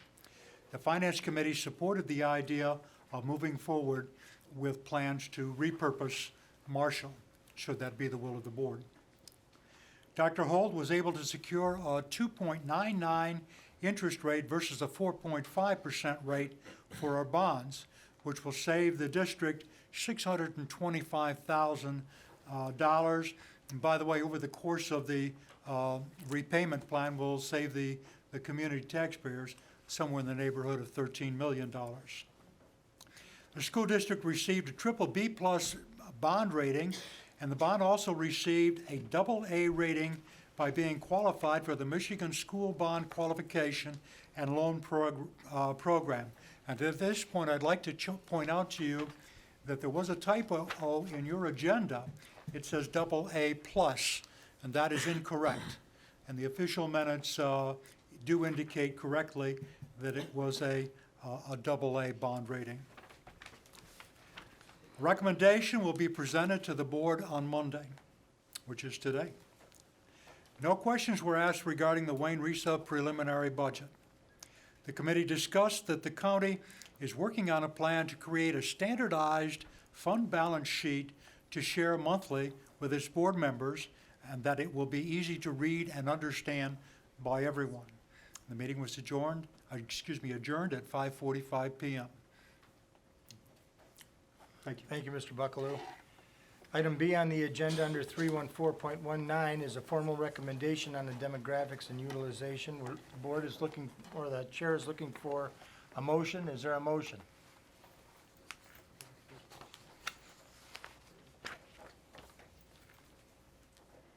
Presentation, Maria? Good evening. I just want to recognize some of my colleagues here that helped throughout this work and helped co-chair Rhonda Lyons, Tony Spizak, and Dr. Anna Gersh, who's a consultant of ours for the evaluation side of this. So we are here to talk through the work that we've been doing since November, when we immediately upon passing the bond. We formed a subcommittee. We're one of 9 subcommittees that was formed after passing of the bond. Our subcommittee is demographics and utilization, and we've been charged with the job to provide you with a recommendation of what of schools will ultimately come offline with the passing of the bond and with the vote that you all made back in April of 2018 to ultimately reconfigure the district and close 3 buildings. So we've been charged with making that recommendation to you. So as I mentioned, we started back in November meeting, and forming and meeting, we held multiple meetings with a wide variety of committee members, and we looked at a ton of different data from the capacity of buildings, the year a building was built, to the cost to renovate those buildings within the bond. We never looked at student achievement or assessment data throughout this process.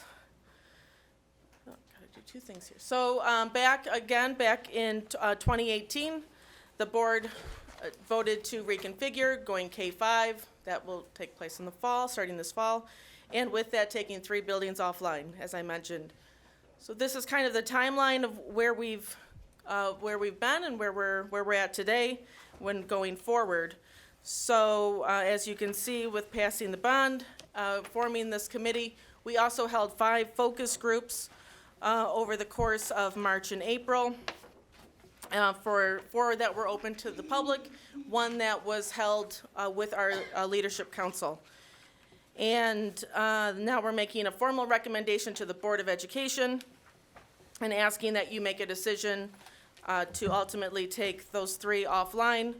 And then 5th graders will come back to the elementary schools this fall, and we'll be taking 1 building off a year. So we'll talk about that. But I want to introduce Dr. Anna Gersh.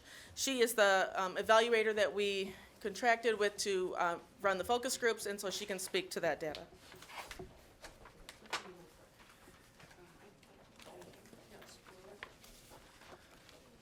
Okay, thank you very much. My name is Anna Gersh. I'm a program evaluator with Eastern Michigan University, and I've also done some work with Wayne-Westland Community School District in support of the climate and culture coaches, and I also support various grants at Eastern all-around student support services at both the state and the federal level. I came onto this project in February when I met with Maria and Jenny Johnson, and they shared with me the data from the Demographics and Utilization Committee. They shared with me in our first meeting that their primary goals was to create opportunities for community engagements in this decision-making. They had some concerns from the last time schools were closed, that there were concerns among the community that there wasn't enough transparency, that some of the school closings came as a surprise, so it was their priority to make sure that community engagement was the most important piece of those focus groups. At the first meeting, we figured out that we wanted to first utilize some of the tools that were already, the district already had. We engaged the thought exchange. At that first meeting, we put out the central concern, which was asking the public what they thought were the most critical considerations before a school was considered for closing. That day, the thought, the push thought went up online, and if you're not familiar with the thought exchange, it is a little bit like a Facebook, except it's private, and it is has special benefit to places like school districts because only people that are invited can participate. So you really have people that are centrally concerned, only those people involved. So that thought went up on the thought exchange. The press release went out to This Week in Wayne-Westland, the Facebook group, and the Twitter and other social media that announced the dates and the times of the focus groups. After a week of the thought exchange, I went in and did a preliminary data analysis, and from that created the documents that became the materials for the focus groups. We had the first one at Marshall, and at that time there were only 140 participants in the focus group, but after that first focus group, the word went out, and we had, it climbed up 100 by the next meeting, which was the very next day at the Leadership Council. So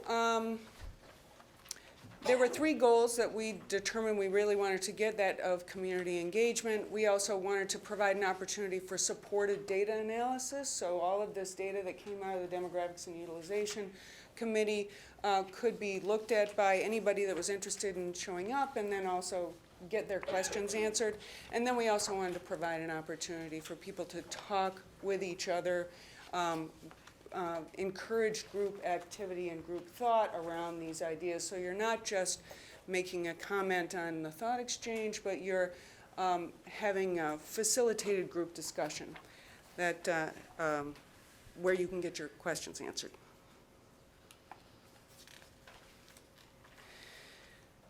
We had 5 total focus groups. One was for administration only. The other 4 were public. They were all held at libraries in the 4 upper elementary and middle schools. Total attendance reached approximately 200 citizens, 44% identified as district parents, 20 as district teachers, and 32% who showed up reported living or working in the district for more than 20 years. We had some of the, in addition to those attendees, we had school board members attended. We had Teachers Association was represented at 2 of the meetings, and then also NAACP of Western Wayne County was present at one of the meetings. The meeting agenda was the same for all of them. When the participants came in, they were encouraged to sit down, fill out a survey that was formed from the concerns that showed up on the thought exchange, primarily building safety, security, value, and transportation or placement concerns that had to do both with the amount of time kids were spending on buses going from school to school, and then also about the displacement of teachers and students. They filled out the survey. I presented the demographics and utilization data, which I'm going to show you in just a minute. And then they participated in the group activity. And then they were given an opportunity to vote. We provided a list of all the schools, and we asked people to, if worst comes to worst, we have to close schools. Ultimately, we'll have to close one. What are your choices?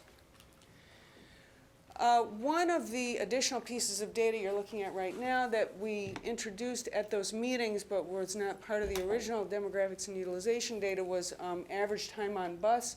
That seemed like something that participating citizens would be interested in. They were. It did play into it. It showed up as a concern on the thought exchange, and people were encouraged to consider this in this context of all this data.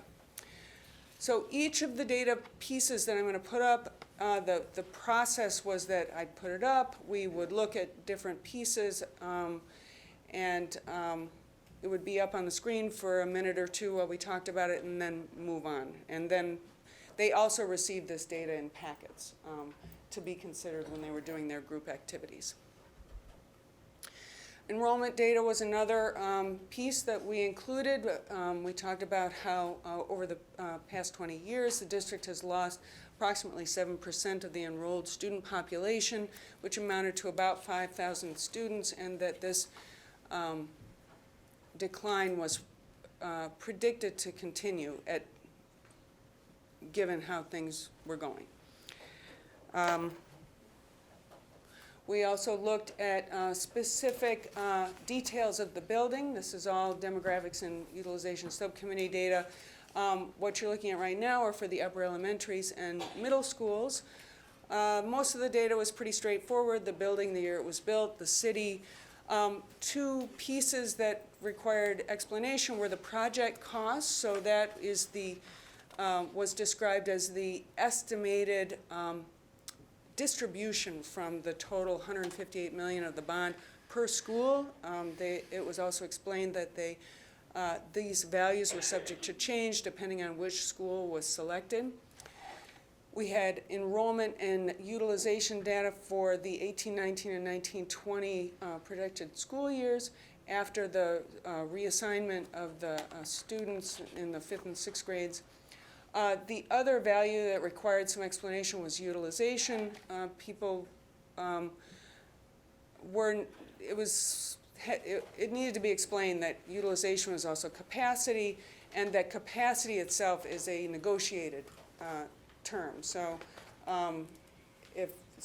for kindergarten, the threshold is 24 students per class, and the expectation, and that's different, it's like 34 for high school. So this is a value that people had to sort of think about, because the expectation following the bond distribution will be that all schools that continue to operate will have to be operating at 80% capacity. So that required a little bit of discussion. And then the final number on there is the percent of the student population at that school currently being bused. These values were presented also for all the elementary schools. There's it required some time to consider these values. And that was one of the things that made the group work so valuable. The final piece of data was the capital improvements. Once all of this data was presented, the citizens that attended were encouraged to sit with people they didn't know and to look back over this data, and then to answer a series of questions that triangulated with the data that was presented on, collected from Thought Exchange, collected on the survey, the initial survey, and the goal was not repetition, but to make sure we knew what we were looking at. I want to just briefly show you the results of the thought exchange. This is the final dashboard. So we had 200 people show up at the meetings, 351 participants on the thought exchange. So 350 individuals participated in the thought exchange. They provided 230 individual thoughts. So those are that was the data that we worked from. And they also provided 5,700 ratings. So this pushed the value or the importance or contribution of the thoughts up and down. What this is a summary of all of the thoughts, how many thoughts were contributed on the various topics. That first one is building structure and cost. The second one is building location. And it's interesting because building location was very important as far as separate thoughts, but once you include all the ratings, you see how people, once they started contributing their ideas about which were more important, building property and value gets pushed up to the front. So people were really voiced very practical concerns around which buildings to keep open. The voting results, that was the last piece of the focus group. We had 121 out of 200 people that attended. We had 121 completed forms. Of those, Marshall was identified as the most frequently picked for closure at the upper elementary middle school level, and Hoover and Walker Winter tied at 26% of the vote. The focus group work was really about giving people an opportunity to communicate with one another and to consider the data with one another. And so all of the questions were open-ended to give people the maximum amount of freedom to contribute their ideas. Because that data can be a little sticky to interpret, I chose the use of a word cloud, which basically just takes the number of mentions and shows you how, the more mentions, the bigger the font. So again, we see a repetition of people's concerns about building, value, location, and property cost. I did the same thing with the thought exchange. Obviously, the building is what we're really talking about, but location, condition, and cost also same ideas coming up again and again. People are very concerned with practical ideas. So at the end of all of this, the idea that we started with was transparency, and the idea that we really walk away with is transparency, to continue to track people's interest, to make this data available to citizens. As they hear more about it, they may become more interested in it, and to continue to keep that data available for people. Okay. So, the formal recommendation, getting older, I can't see all this. I'm going to flip to my pages here. The formal recommendation to all of you is that Marshall come offline effective August 2020 due to the public vote, and we would reallocate the $10 million that we allocated in the bond. We'd reallocate that to another building and potentially repurpose, which Mr. Buckaloo mentioned tonight with the finance report. Also, the recommendation that Hoover be taken offline in effective August 2021. It is the smallest of our schools, and we would reallocate the $4.7 million that is in the bond of that. We could potentially repurpose that building as well. And then, if needed, take Walker Winter offline effective August 2022, and potentially sell the land, repurpose, reallocate the $5 million to other buildings, and that relocate the tag program, and details of that are to come. That has not been sorted out at this point. As you see, it's further off. But the vote we ask by the June, is this June 2021? No. The vote coming in June, we ask for that. What would happen if we repurposed Marshall? Their existing district programs could potentially be located there. There is a repurposing committee that can speak to that in further greater detail. And realigning some of our rooms within the buildings to best serve students, because at the bottom line of all of this is what's best for students. We could save funds with staffing, and the organizations that are currently using our buildings that are to be, for Marshall to be repurposed, could still maintain using and renting those fields and whatnot. We have a lot of organizations that rent our fields there. I will have Ms. Lyons speak to the boundaries.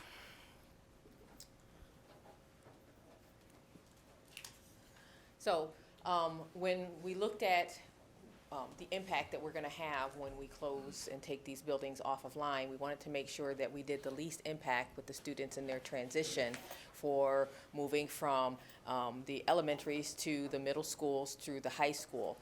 And we looked to see that we kept the areas as close to what the current boundaries are right now without impacting as many of the families. And in doing so, we also looked to make sure that we didn't transition too many students moving from the high school levels, because we took into consideration, all the other subcommittees that we know are in play with moving forward with what we want to do with Wayne-Westland and the vision that we have with that. So the new proposed boundaries for the 6, 7, 8, which would be coming in 21. It would align all of the schools with having a pretty similar amount of student in the capacity-wise, and also Avondale would still be the boundary line for the cutoff for the middle schools for transitioning at the high school levels. So it's Avondale is current. Which one's? This here is the current high school boundaries. So if you look at that and you see the darker green up top there, you'll see how it's conformed with Avondale being the current boundaries right now. And then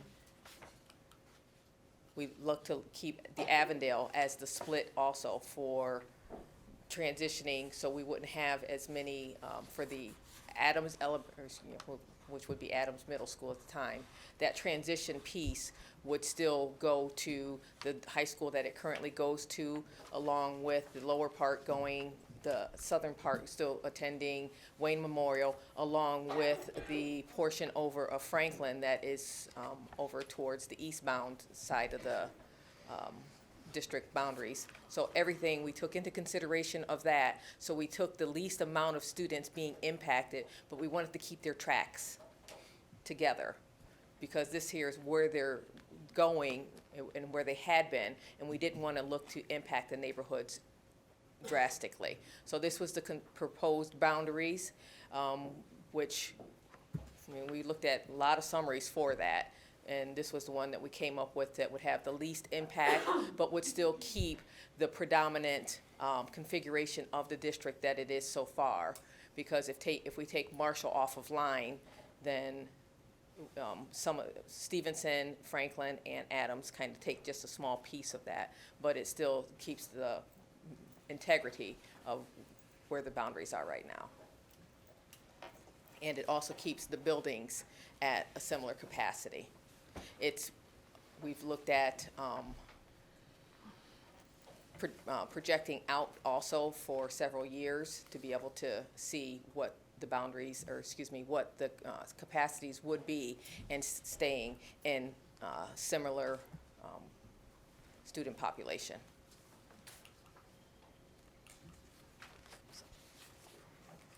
Oh, okay.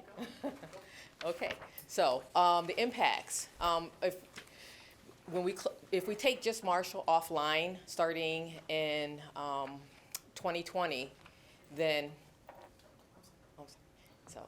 it gives us time to review the impacts that we're potentially going to have and the secondary redesign that is coming online. Because taking Marshall off, we're going to have the elementary buildings are already going to have the fifth graders in it.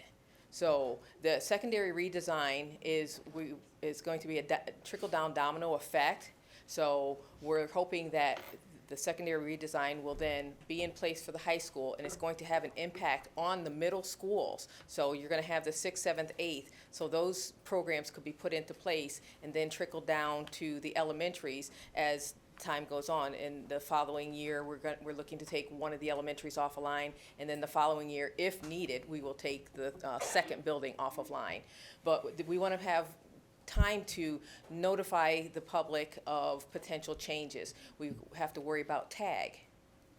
When we are going to be going from the K-5, 6, 8, 9, 12, there's also considerations for bell times that have to be taken care of, because we are truly changing the configuration of how our schools are set up right now, because right now we have the K-4, the 5, 6, 7, 8, so we have so many different bell times, so that's going to have to be have an impact.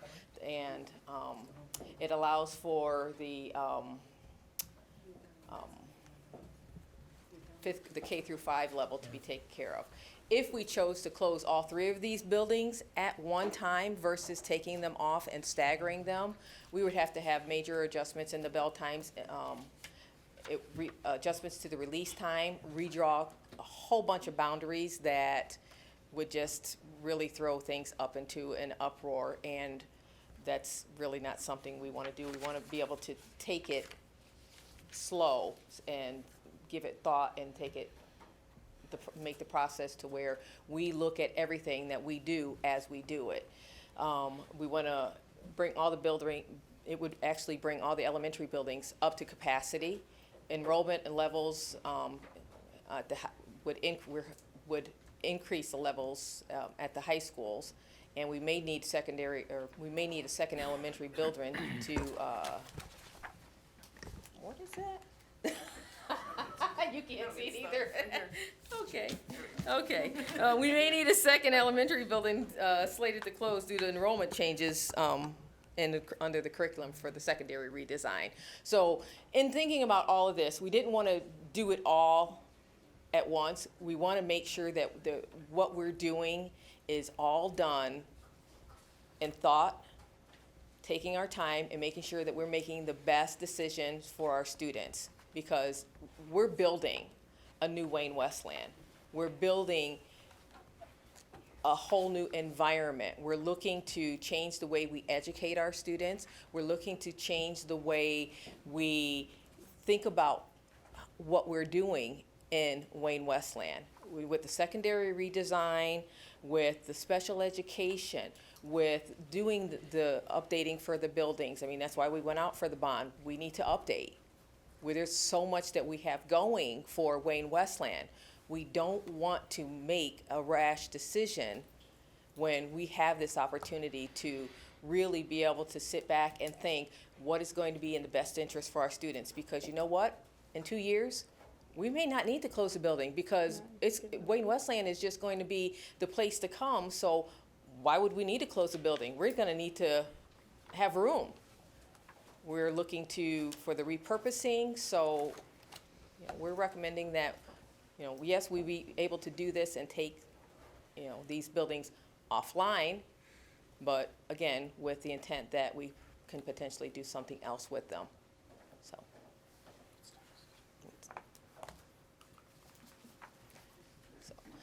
In talking about our schools of choice, we actually have 2,794 students that are our students, but go to other schools or academies in our district. So we need to be able to bring those students back. We need to be able to provide the programs, the services to Garden City. I mean, there are next to us, they're a neighboring district. We need to bring those 221 students back. So, and we have 668 students that are coming in from the surrounding districts. So we need to be able to say, hey, this is something, Wayne-Westland is going to be the place that we need to be. We need to bring these students back. That's a large group of students that for some reason or another, decided that they wanted to go someplace else. We need to be able to give them the reason to come back to Wayne-Westland. If not them, their siblings, because we can reach them. $24 million. Yes. So as we mentioned, TAG, gifted and talented, it gives us some time to work on.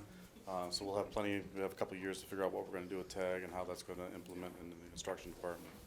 And then, last but not least, we hope to come back to you in June for a vote to see what the recommendation, if you agree to it or not. The vote's tonight. Thank you, Tony. Yep. I'd like to tell the committee how much we appreciate all your work. And the reason I was calling for a motion before your presentation is because, frankly, we've been talking about this for 2 years. And as Dr. Gersh said, this is a component in a much larger plan that we're implementing. And the component certainly has to do with right-sizing our district so that we have the appropriate amount of classroom for the students. But it also has to do with the fact we were able to secure a 2.99% interest rate on our bond, which would not have been possible had we not partnered with the state of Michigan, and we would not have been partnering with the state of Michigan if we didn't address this.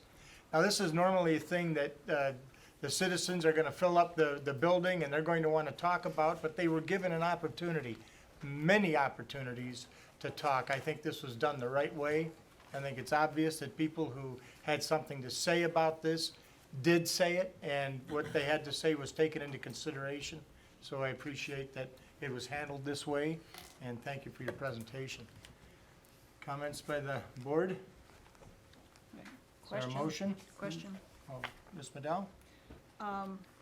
This is the first time I'm seeing the boundary. I've seen the proposal and everything, but, you know, when I asked about if we were gonna have to redistrict, I was just told yes, and this is the first time I'm seeing this map. Okay.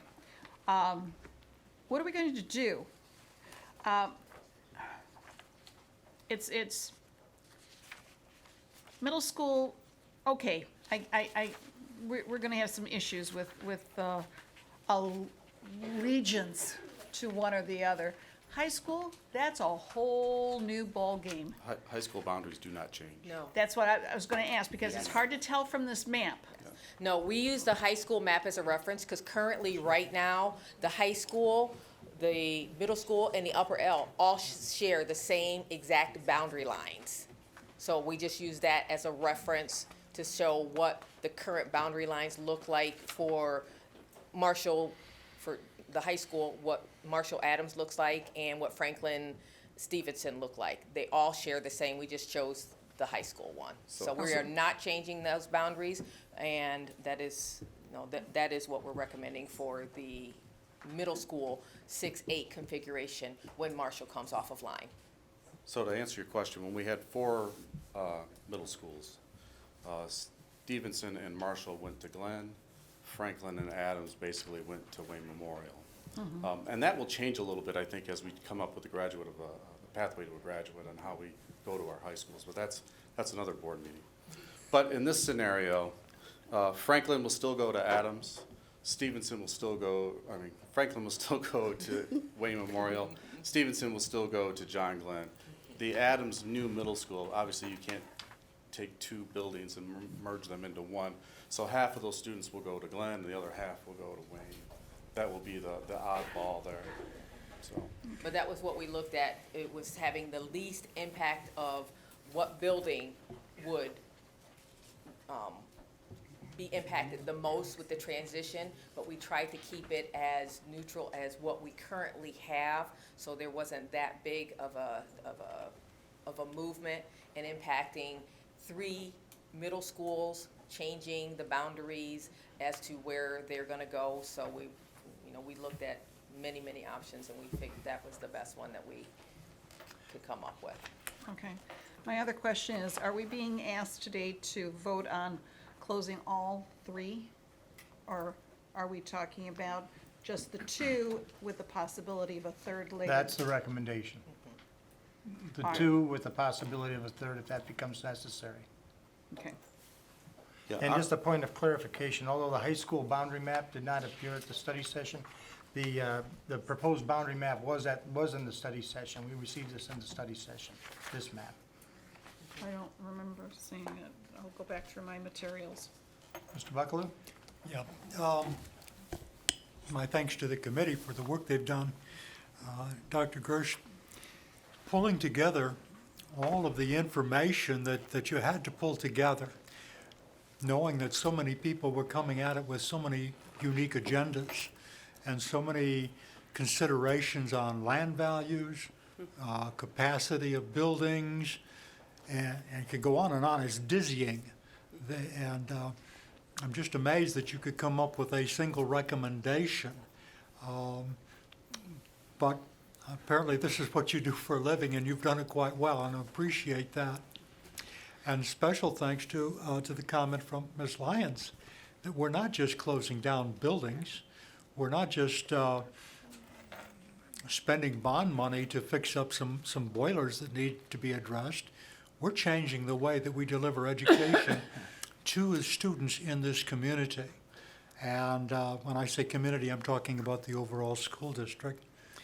And it's going to have, well, we're taking risk here. It has the potential of really changing the face of Wayne-Westland Community Schools and the quality of the education that we deliver to our students. This is a tremendous opportunity for us to do something really good. It goes far beyond spending bond dollars. I thank you all for that. I just want a point of clarification. I facilitated the understanding of the data that the Demographics and Utilization Committee had given me to share with the citizens. What's interesting is that the citizens that attended the meeting and came to the thought exchange actually came to very similar conclusions that the bond committee came to. And so I think that is what really reinforced the recommendation, was that it seemed to be everybody's thought to get to those. And I watched you facilitate one of those meetings, and you just did an outstanding job, and I appreciate that. Thanks for coming. I also did, Tom, and I noted that she did not try to drive anybody in any particular direction, but rather just let the people make their comments without being directed, and I thought that was very valuable. Ms. Hines? I just had a comment. Thank you for all the hard work that you've done to do this presentation. And one thing I am excited about is saying it's offline. We're not saying we're demolishing the buildings, we're giving it some future, because we have lost enrollment. Like the last meeting, we lost over 600 children. So it's up to us to bring this positive role back into the community, to bring people back, so that way we don't have to worry about that, because they do have to be at a certain utilization. I was able to actually tour some of the buildings and talk to the principals, and I wanted to see for myself as a board member, if I'm going to vote on somebody, to see how this is going to play out, especially with the construction. So I was able to kind of have a visual to see, to make sure it's not going to be overcrowded in classes and stuff like that. So you guys did an awesome job in making sure that everything is exact to how it's supposed to be. And I'm really excited about the whole, the STEM possibly that we can do with the school, even with the special ed, repurposing some of the buildings, and even with the new career focus on different things we can use with the building. So thank you for helping us, at least keep that option open, that we're just doing an offline, till we can get more kids to come into the district. Do other members of the board have comments on the presentation? Hearing none, is there a motion to adopt the recommendation of the subcommittee? So moved. Moved by Dr. Weaver. Support? Support. Support by Mr. Buckaloo. Roll call vote, please, Mr. Neal. Mrs. Madell? Yes. Dr. Weaver? Yes. Ms. Hines? Yes. Mark Neal, yes. Mr. Buckaloo? Yes. And Mr. Cox? Yes. Passes. Good job. Thank you very much. Thank you.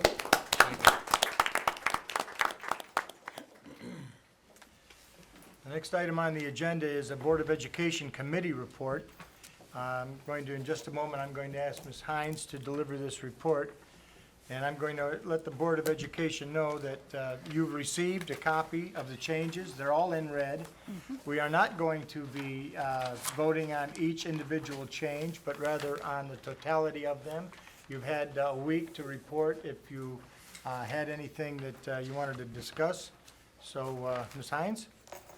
Not Miss Hines. I Sorry. have it. Oh, I'm sorry, Dr. Weaver. I acted as chairman of this committee for this session. Oh, I'm sorry, my agenda didn't denote that.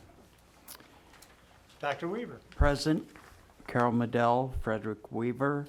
Absent, Melanie Hines. Staff present, Dr. Shelley Holt, Tamara Phoenix. Frederick Weaver welcomed everyone to the meeting. Revision to Board Policy 5000.09.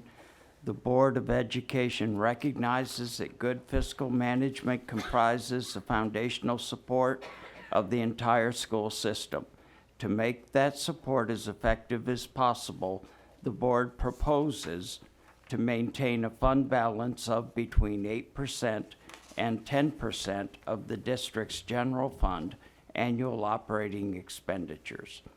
The committee will revisit item number 1.7.1, voting officers to rotation of officers, to be taken up at the end of the board operating procedures updates for board discussions. The committee continued reviewing the board operating procedure beginning at section number 1.3.5 to 3.0 to be taken to the board for approval on May 20th. There were no committee comments, no superintendent comments. Our next meeting is June 17th, and the meeting was adjourned at 3:30 p.m. Thank you. Dr. Weaver. Is there a motion? So moved. Moved by Mr. Neal, support? Support. Support. Mr. Buckaloo?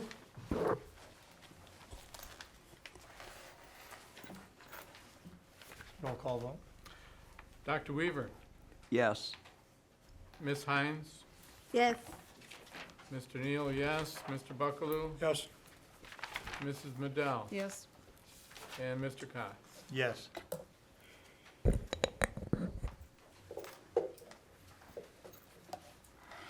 Okay, item passes. Yes. Item 316.19 is review and approval, the Wayne County Regional Education Service Agency Budget Resolution. Dr. Holt?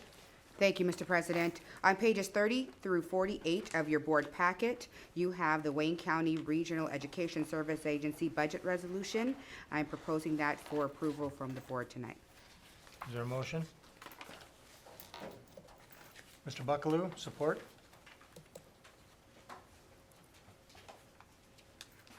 Is there support? Fine. Mrs. Bedell? Mrs. Bedell supports. Write that down. Is there any discussion? Again, I have issues with the Act 18 money. Each year I make the same statement about this, that there is a huge chunk of money sitting in that account, and hopefully they will release more funds out to us as a school district, because we sure could use it. Thank you for your second, Mrs. Bedell. Roll call vote? Dr. Weaver, Yes. Ms. Hines, Yes. Mr. Neal, yes. Mr. Buckaloo, Yes. Mrs. Medell, Yes. and Mr. Cox. Yes. 6 in favor. Next item on our agenda is 317.19, which is a resolution to consider designation of an electoral representative for the June 3rd Wayne County biennial election. Recommended motion is that the board designates a trustee and an alternate trustee of the Wayne-Westland Community Schools for the electoral body to elect one candidate to the vacancy on the RESA board on June 3rd, and waive the need to read the resolution. Do I hear any, is there a designate trustee? I've done this in the past, so if that's the wish of the board, I will continue in that capacity. unless somebody's going, pick me, pick me. Is there an alternate? Looking past Mrs. Madell, Mr. Buckaloo? I will. Okay. A motion for Mrs. Madell to serve as a designee, Mr. Buckaloo as the alternate. Is there support? Support. Support by Dr. Weaver. So moved. Roll call vote. Ms. Hines? Yes. Mr. Neal, yes. Mr. Buckaloo? Yes. Mrs. Madell? Yes. Dr. Weaver? Yes. And Mr. Cox? Yes. 6 in favor. Thank you, Mrs. Madell, and thank you, Mr. Buckaloo. Being retired teachers, thank you. The superintendent's report, 318.19, Dr. Holt. Thank you, Mr. President. I wanted to thank all of our students from the pledge and our robotics teams for their hard work. I will definitely keep it short because we've been here a while tonight. I also have to mention, though, we have an amazing employee in our special education department, and she wasn't able to be here tonight. Her name is Mrs. Sandy Sands. And if you've ever needed anything from Mrs. Sands, you could go to her, and whether she knows how to do it or knows how to, what it is or not, she will figure it out. And most recently, she was acknowledged at Wayne Risa for her amazing customer service from one of our parents. And so I wanted to just give her a shout out that from here that she was recognized. She's an amazing, amazing woman. And it was just a well-deserved acknowledgement of Mrs. Sands. So she may be watching, but thank you, Miss Sandy. And I will also want to thank Mr. Lee, Mrs.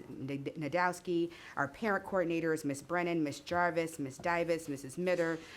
Thank you for all you do. The work you have done to improve our family and community engagement department has been second to none, just taking that vision and making it a reality. So I know our community appreciates that. I know you make a difference for kids. I know you do this for the kids and our families.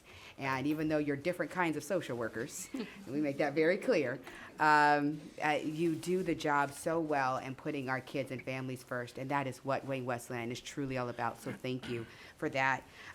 Even though they're not here right now, I have to say thank you to our special education team, including Mr. Charlie Holman, who is our director/principal liaison, as he is our principal of Roosevelt McGrath, and he wasn't here tonight, but that team has done an amazing job of really just delving in, looking at what needs to be done, making some very, very tough decisions on a regular basis. If I know Nicole's coming down to my office, it's always like, uh-oh, what's going on? But I know it's going to be right for kids, and we're doing what's right for our organization, even though it's not easy. A lot of our folks are having to learn and relearn some material and some information that's not always easy. It just isn't. And so I have to thank all of our educators throughout the organization for making those difficult shifts, and to our special education team for leading that. This weekend, there are several Memorial Day parades, and I have to mention two of them. One, we have our Memorial Day parade in Inkster, which is on Monday. If I don't have that right, please forgive me, but check the website. I believe Inkster is on Monday, and the Westland parade is on Sunday. And I have to give a shout out, especially because he called me at about 8 o'clock Sunday morning, to Mr. Vic Barra and his team for just reaching out to Mrs. Mitter and our team. And our students, I had a chance to get a sneak peek the other day at the work that our CTE students are doing, because they're building the floats. And they have, please don't get me to telling what it is, but it's a big old machine that makes these big, huge posters. And the kids were just, I happened to walk by the room and I could see the kids all huddled around something. I'm like, well, what's that contraption?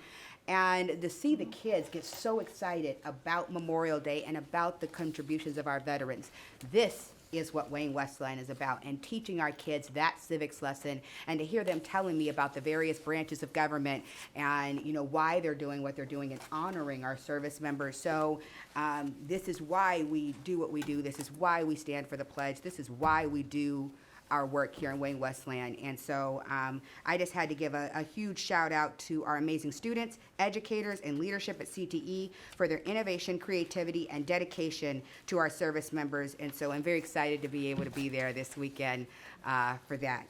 And So I know for sure the one at Glen is on Sunday, and I know I have to be there at 12:15. That's about all I know, is 12:15, be there on Sunday right after church. So hope to see a lot of the community out there.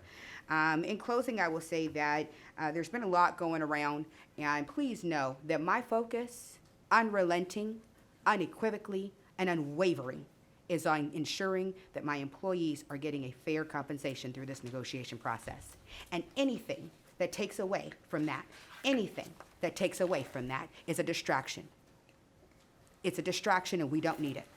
We are focused on getting what our employees can, and every dollar of our general fund needs to go to that. Regardless of any pressure I receive, I will not participate in anything that's going to remove funds that should be used towards my teachers. Thank you, Mr. President. Thank you. Next item on our agenda is citizens' comments on non-agenda items. Please. Did you have the opportunity to fill out a? That's Ms. Oh, that's All it. right. That's Ms. Bonnie Down. Thank you. I'm the only one. Okay, I wanted to make sure I did it proper. I'm Bonnie Ballard. I do work in the district. I do live in the district, and I use Dyer Pool all the time for arthritis. And there's so many rumors going around about Dyer Pool, that it's closing this summer, it's not closing this summer, it's closing for 2 years. I'm tired of rumors, and I just wanted to know the truth. That's all. Whether it was closing for the summer, I know my instructor was told her class was moved to McGrath. McGrath doesn't work well for yoga and arthritis because there's only 2 showers. So you can't do a whole class like that. And I looked it up, just estimates, but I figured if we had a teacher and a lifeguard and 9 participants who paid for it, then that covers the cost of that class. So I just thought I'd throw that out there. And that was it. I'm just tired of rumors. That's, yeah. Okay. Thank you, Ms. Ballard. Okay, that was just my thing. Should I tell her? Thank you. You can tell her. Ms. Ballard, we typically, in the interest of time, we typically don't discuss back and forth, but it costs about $10,000 a month for the utilities, not the personnel, just maintaining that for the number of people. So what we've done is we've transferred the utilization over to Roosevelt to try to, that's a tremendous cost, to keep that pool at the temperature it needs to be kept at. So that's the reason why it's closing. But it still has to be kept at that temperature for the summer. No, we shut it down. We just keep the balance running. Thank you. I'll have to. See me after. Anybody else that would like to address the board? You're welcome to. Sir, please.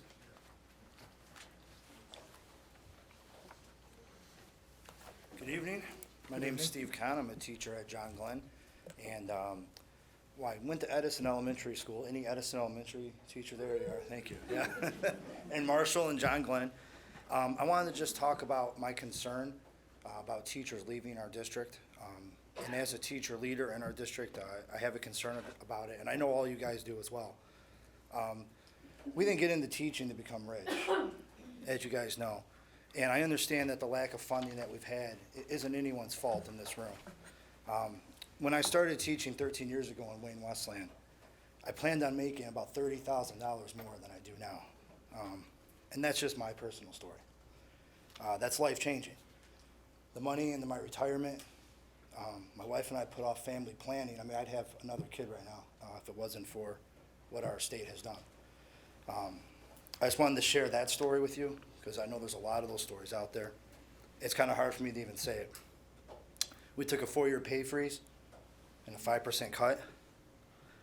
We're not expecting to get that back in negotiations. We know that's not possible. I'm not anticipating a $30,000 increase. We know that's not possible. But the amended budget that you guys have put forward has put our district in a good financial situation, and I'm proud of that. I'm proud that our school district has finally turned the corner. We're in the best financial situation we've been in about 20 years. I'm tired of losing teachers to surrounding school districts. If if I was to apply in Livonia right now and make $10,000 more tomorrow, and I'm tired of that. And I think that needs to end, and I want to urge you, the board, and continue your direction that you're doing to end that. And I want to thank you for doing that. I want to make something clear that, my opinion, the teachers and the support staff of this school district are the reason, the main reason, that this school district right now is in a good financial situation, because we took those huge pay cuts. We avoided an emergency manager. We knew what we were doing. We bit the bullet. We buckled in. Now it's time. Now we have the financial resources to give a little bit back, as Dr. Holt just said. We even went as far as to dip in their own pockets, give money to the union for a pack drive. We bought the mailings and the signs for the local enhancement millage, the Wayne County millage.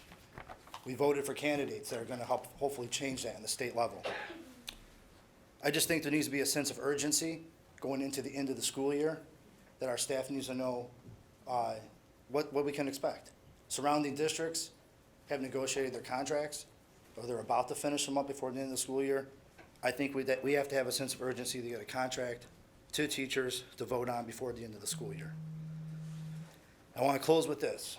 A wise man by the name of Tom Buckley, right over there, once told me that you can have a job, you can have a career, you can have a life's work. Me and the hundreds of teachers like myself have chosen Wayne-Westland as our life's work, partly because of what you've seen from presentations up here today.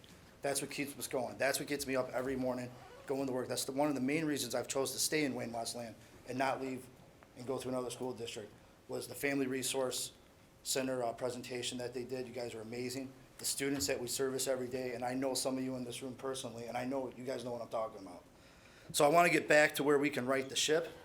We can put the days of mistrust between administration and teachers behind us, and we can move forward and go back to doing our life's work. That's all I want to say. Thanks. Thank you, sir. We appreciate the comment.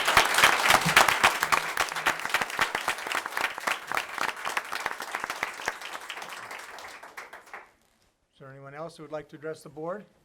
Yes, good evening. Good evening. My name is Dr. Fleming, and I must concur with the gentleman that spoke right before me.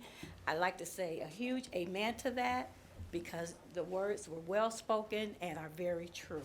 And while you're in those negotiations and doing right by your teachers, remember to do right by your superintendent as well, so that she is fairly compensated and all of her terms are met as well. If you do the right thing by all of the people that serve the community, the school district will flourish. I want to say that I'm here on behalf of the NAACP Western Wayne County, and I'm standing next to the president, Gina Stewart, and we're happy to announce that one of the John Glenn students will be the recipient of one of our NAACP scholarships. So I wanted to thank Dr. Holt and Tracy Pinnick and Mr. Joe Craig for allowing the opportunity for us to come in and make those scholarship opportunities available for your students. So we'd like to be invited to your honors program. I believe it's May 29th, 7 p.m., I believe, so that we can make that announcement. And stay tuned. We have a winner from John Glenn, and we'll make that announcement at your honors program. Thank you so much for the opportunity. Thank you.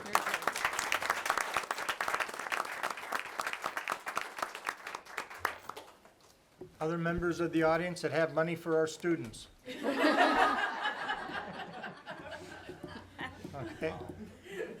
Thank you, everyone, for your cooperation and for getting involved in your meeting tonight. We're going to move to 320.19, review and recommendations of the Board of Education. Mrs. Medell.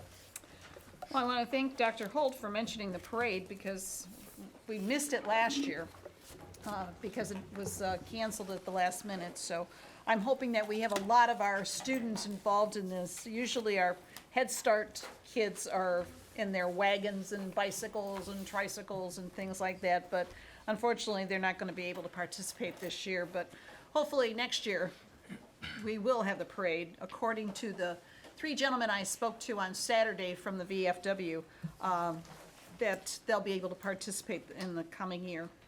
Got a chance to go to the JROTC change of command and awards. I'm so proud of our kids. I wasn't able to go to Wayne High's this year because of a conflicting schedule, but to see you know, how far they have come since the beginning of the school year. It's a very proud moment for anybody who got a chance to go to it. And it was really early in the morning and it was pouring down rain. And Mr. Cox was able to make it too, so, you know, we're sitting there kind of drippy. But the kids do a great job, and they do us proud, especially when we will see them in the parade on Sunday. Got a chance to go to the open house for the construction tech program. Every year I go and I see the houses that they have constructed. They are so proud. They are so proud of the work that they have done, and the fact that the houses have sold before they've even finished with a potential buyer, and they want to lead you around by the hand to show you exactly what they did on the house. So this is where pride of workmanship begins, right here at our Career Tech Center. And I'm so very proud of what they have learned to do and accomplish. Speaking of accomplishments, we have several concerts that have already taken place and will take place going forward. Remember, these are free entertainment, and it's family-rated entertainment. So please come and join. I think the next one is Tuesday night, I think, is Wayne Memorial's. John Glenn's has already occurred. But Stevenson Middle School has got a play coming up. So again, great family entertainment. There'll be also a ton of field days going on in all of our elementary buildings where our kids will get a chance to show how far they can run, how high they can jump, how far they can jump. So each school has days designated for their field days. So come on out and cheer the kids on. I want to thank everybody for their presentations today. I've sat here for a lot of years through these presentations, and some were diamonds, some were rocks. But the presentations that we saw today were well executed, well thought out, well researched. I am so very proud that our employees have taken so much time and effort to put behind the work that needs to go into these presentations and the work that needs to go behind making the school district a better place. I realize everybody has their hands in it in some way, whether you gave your input or were sitting on a committee or you were the leader of the group, or maybe you were even the superintendent who shared a vision with people and got them on board. You need to be recognized for your efforts. Thank you so much. If you're still in the room, thank you, because that did take a lot of time and effort. Thank you, Mr. President. Thank you, Mrs. Medill. Mr. Buckaloo? Yes, thank you. Well, a couple of things. First of all, there was some brief mention today about repurposing Marshall. That's not in stone. We're still working through, the committee is, I'm not a part of that, but they are still working through what might be possible for that facility. And I can tell you it would be cheaper to tear it down than it would be to put the money into it to build it up, until you start thinking about the benefit to our students that a repurposed Marshall can provide to the district. And maybe if it's done right, it won't be just simply a benefit to the district, but some of that money that Mrs. Medill was talking about that RISA has on ice might come our way if we can turn Marshall into a center that houses some of our special education programs. I don't think it's any secret at this point that I have an affinity for the staff.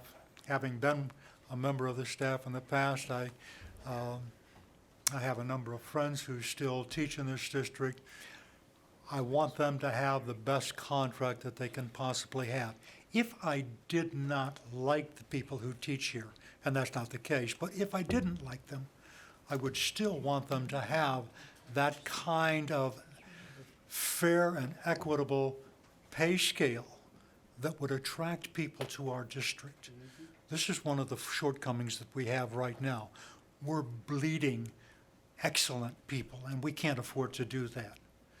We can't bring a person into the district guide them along for 3, 4, 5 years, only to watch them go to a neighboring district where they can get more money. We can't blame them for doing that. That's what's so special about Mr. Kahn and the things that Mr. Reisman said last week about their commitment to this school district. This is a special place.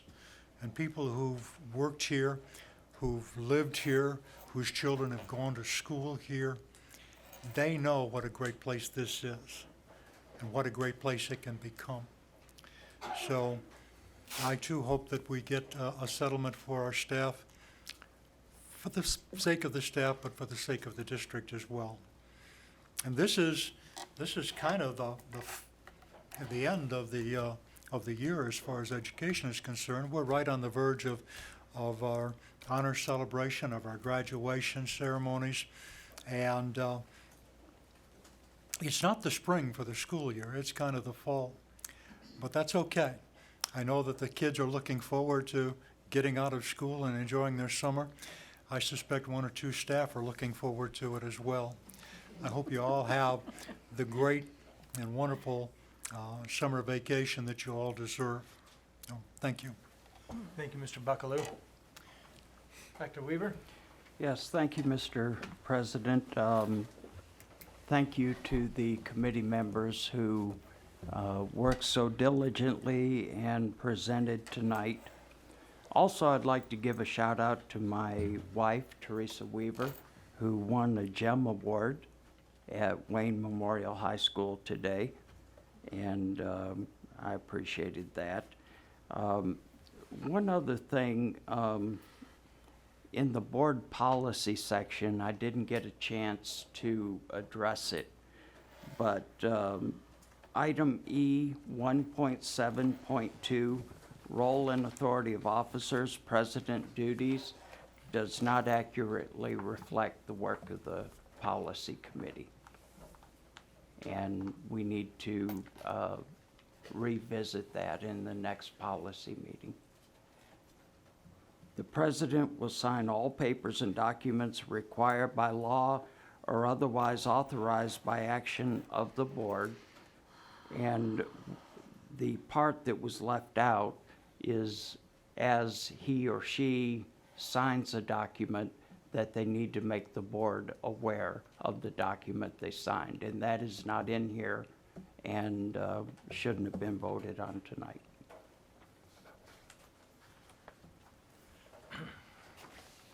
I'm a little bit confused as we had an opportunity to comment on this before tonight. I'm sorry? I guess I'm just a little bit confused because this was presented with the idea that we would all have an opportunity to review and respond prior to tonight's meeting if there was any issue on here that needed to be changed. And I didn't hear from you on this. Okay, well. We'll certainly look into it. Thank you. Ms. Hines? I'd like to thank the children today and the high school students who had that really awesome presentation with the robotics. That is awesome. That's like the wave of the future. I'm glad we're going into that direction.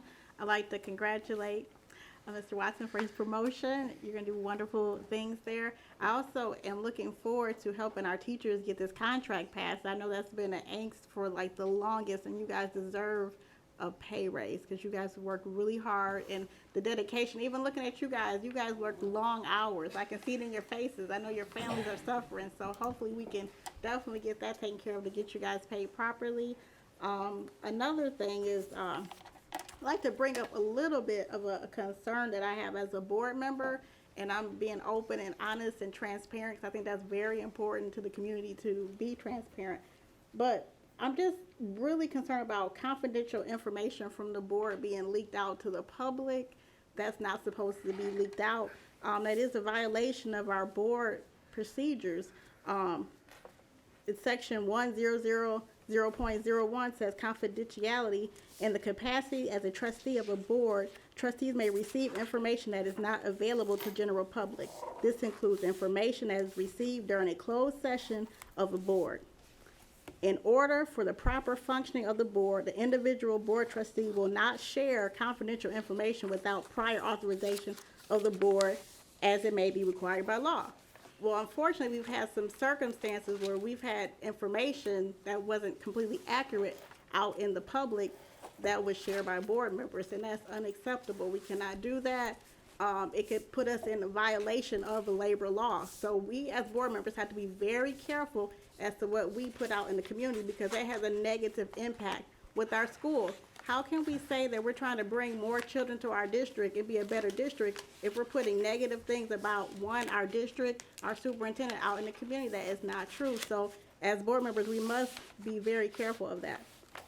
As well, when it comes to duties and responsibilities of a board trustee, there's this negative energy that's up here that we really need to kind of sit back, and we have to put our children first. That's what's most important. We are elected by the people to serve the people and our constituents. So as board members, we're accountable to our constituents. So we have to make sure that as trustees that we put the school district in a proper light, in the correct light, not in a negative manner, to make sure that that we are involved as board members. It shouldn't be certain members are always at events. We are supposed to make sure that we're there, and it says in the policy that board trustees are encouraged to participate in conferences, workshops, in-service programs, other educational programs that would inform and to serve the Board of Education trustees. They enhance their abilities to be informed with educational issues. So I see a lot of disconnect with the board and being out in the community and in our schools. When I was invited by the union, they say, hey, you know what, we don't see board members in the schools. And a lot of teachers was complaining about that. That's why I made sure that I took 2 days off of work, because I work full-time, single mom, to go and talk to my teachers, tell them I appreciate what you guys do, see what's going on. When I hear about the behavior problems, why are we having behavior problems? You know, can you tell me why? And I ask people, can you give me a solution? What do you think we should do to take it back and kind of figure out a plan? Because, you know, when Dr. Holt came here, we had a checklist. We said, hey, we have this strategic plan that we have in order. We have a discipline problem, and she's done the best she could do with hiring Dr. Townsend and having more resources. And then we learned that poverty was an issue, so we dug a little bit deeper. Even with the IEPs, I've noticed, you know, that's increasing. So, like, we're trying to come up with a plan. It takes time, but like I said, as board members, we are elected not to be here to put personal feelings out against people. We're here to do a job that we're elected to do. And I just really had to put that out there because it was really bothering me. This is like my 5th year on the board, and this to me has been like the saddest year that I've been here. I feel like this board is going in a wrong direction. We're not talking to each other. There's no trust. Being as an African-American female, I feel like I've been disrespected on the board. So, I mean, we can't be like that. We have a district that's evolving with different communities. We all have to work together. And just like the level of disrespect must stop, because that is a violation of our board policy, not to mention the litigation that it could cause us if things get out of line, because I feel uncomfortable as a board member when I see things happening, but what can I do? But only to speak against things that's not right. So I just, you know, ask everyone to, like, we need to work together. We are going to make it if we believe students achieve, and we're going to have a great future in Wayne-Westland, but we cannot get the students back if we are dysfunctioning and not really putting our all out to the community. Thank you, Ms. Hines. Mr. Neal? Well, I had hoped that we would have a board meeting without negative comments, but I guess we'll suffer through just one more. I won't offer any, though. I would like to congratulate Mr. Watson on your appointment. I've heard nothing but very positive things about you, how talented you are, and how appreciated you are and were in your last position.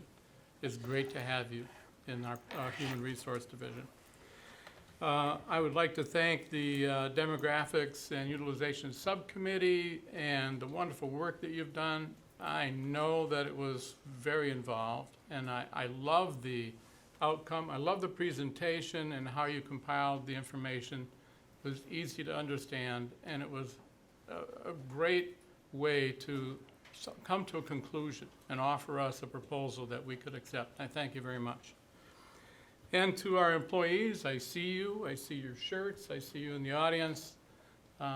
Again, I do support, we all support you in your efforts to obtain a better contract, and thank you so much for the work that you do every day and for the sacrifices you made to get us here where we are today. Thank you. Thank you, Mr. Neal. Everyone, thanks for sitting through a kind of a long meeting this evening. I'd like to report that I received a letter from the Michigan Association of Superintendents and Administrators to me as board president, notifying me that Dr. Shelley Holt has completed the Sustained Excellence Office Enhancement Program through the Horizon Leadership Academy. This is an academy approved by the Michigan Department of Education. It handles several different areas of administrative leadership. MESA is going to submit a recommendation to the Michigan Department of Education to issue a central office specialty enhancement on Dr. Holt's administrator certificate. So Dr. Holt, congratulations on your accomplishment.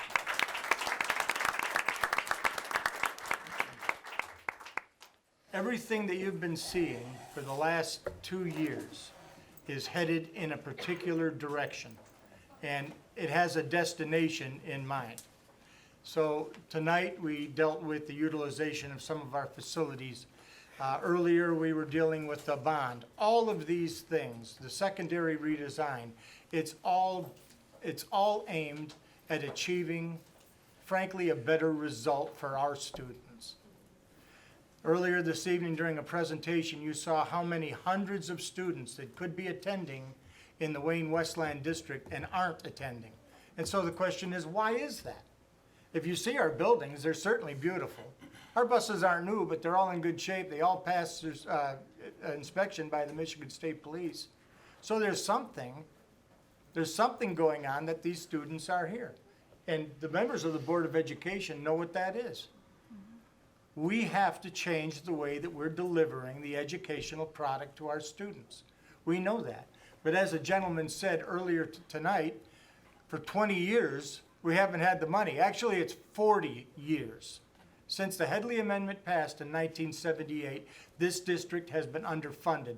I've said it so many times, I'm surprised that the words, my picture aren't next to those words in the dictionary. That's what we've been dealing with, and he's absolutely right. The teachers in this district have managed the entire financial problems that we've experienced right on their backs with their own salaries, with their steps that they lost, way under what neighboring districts offered. Mr. Watson, congratulations in your new role, and you've worked in other districts, and you know what I'm saying is the truth. Yes, you could go somewhere else and earn more money, but we intend to put a stop to that. But more importantly, the citizens intend to put a stop to it. They passed an enhancement millage, and then they improved a bond issue. They know this needs to be done. We're going to be closing a school, and you didn't hear one person come up to the microphone and have a problem with it or say anything. There's lots of people that don't like it, but they know that we have to head in the direction that we're going. And when we offer a product to our students that they deserve to have, and we now have the resources to do that, they will come back to this district. Look at the work being done by so many people and all the citizens. I see some people, personal friends of mine, and I know that they're just here for the love of kids. And we're all here for the love of kids. That's the only thing we should be here for. Now, you've heard for the last 5 or 6 meetings in a row how this board member feels this way, that board member feels that way, and you're disrespectful. You know what? It's not about us. It is not about us. It's about the kids first, and it's about the teachers and the support people second. And we're way behind the oil changes on our buses in terms of how important it is for us to be happy here.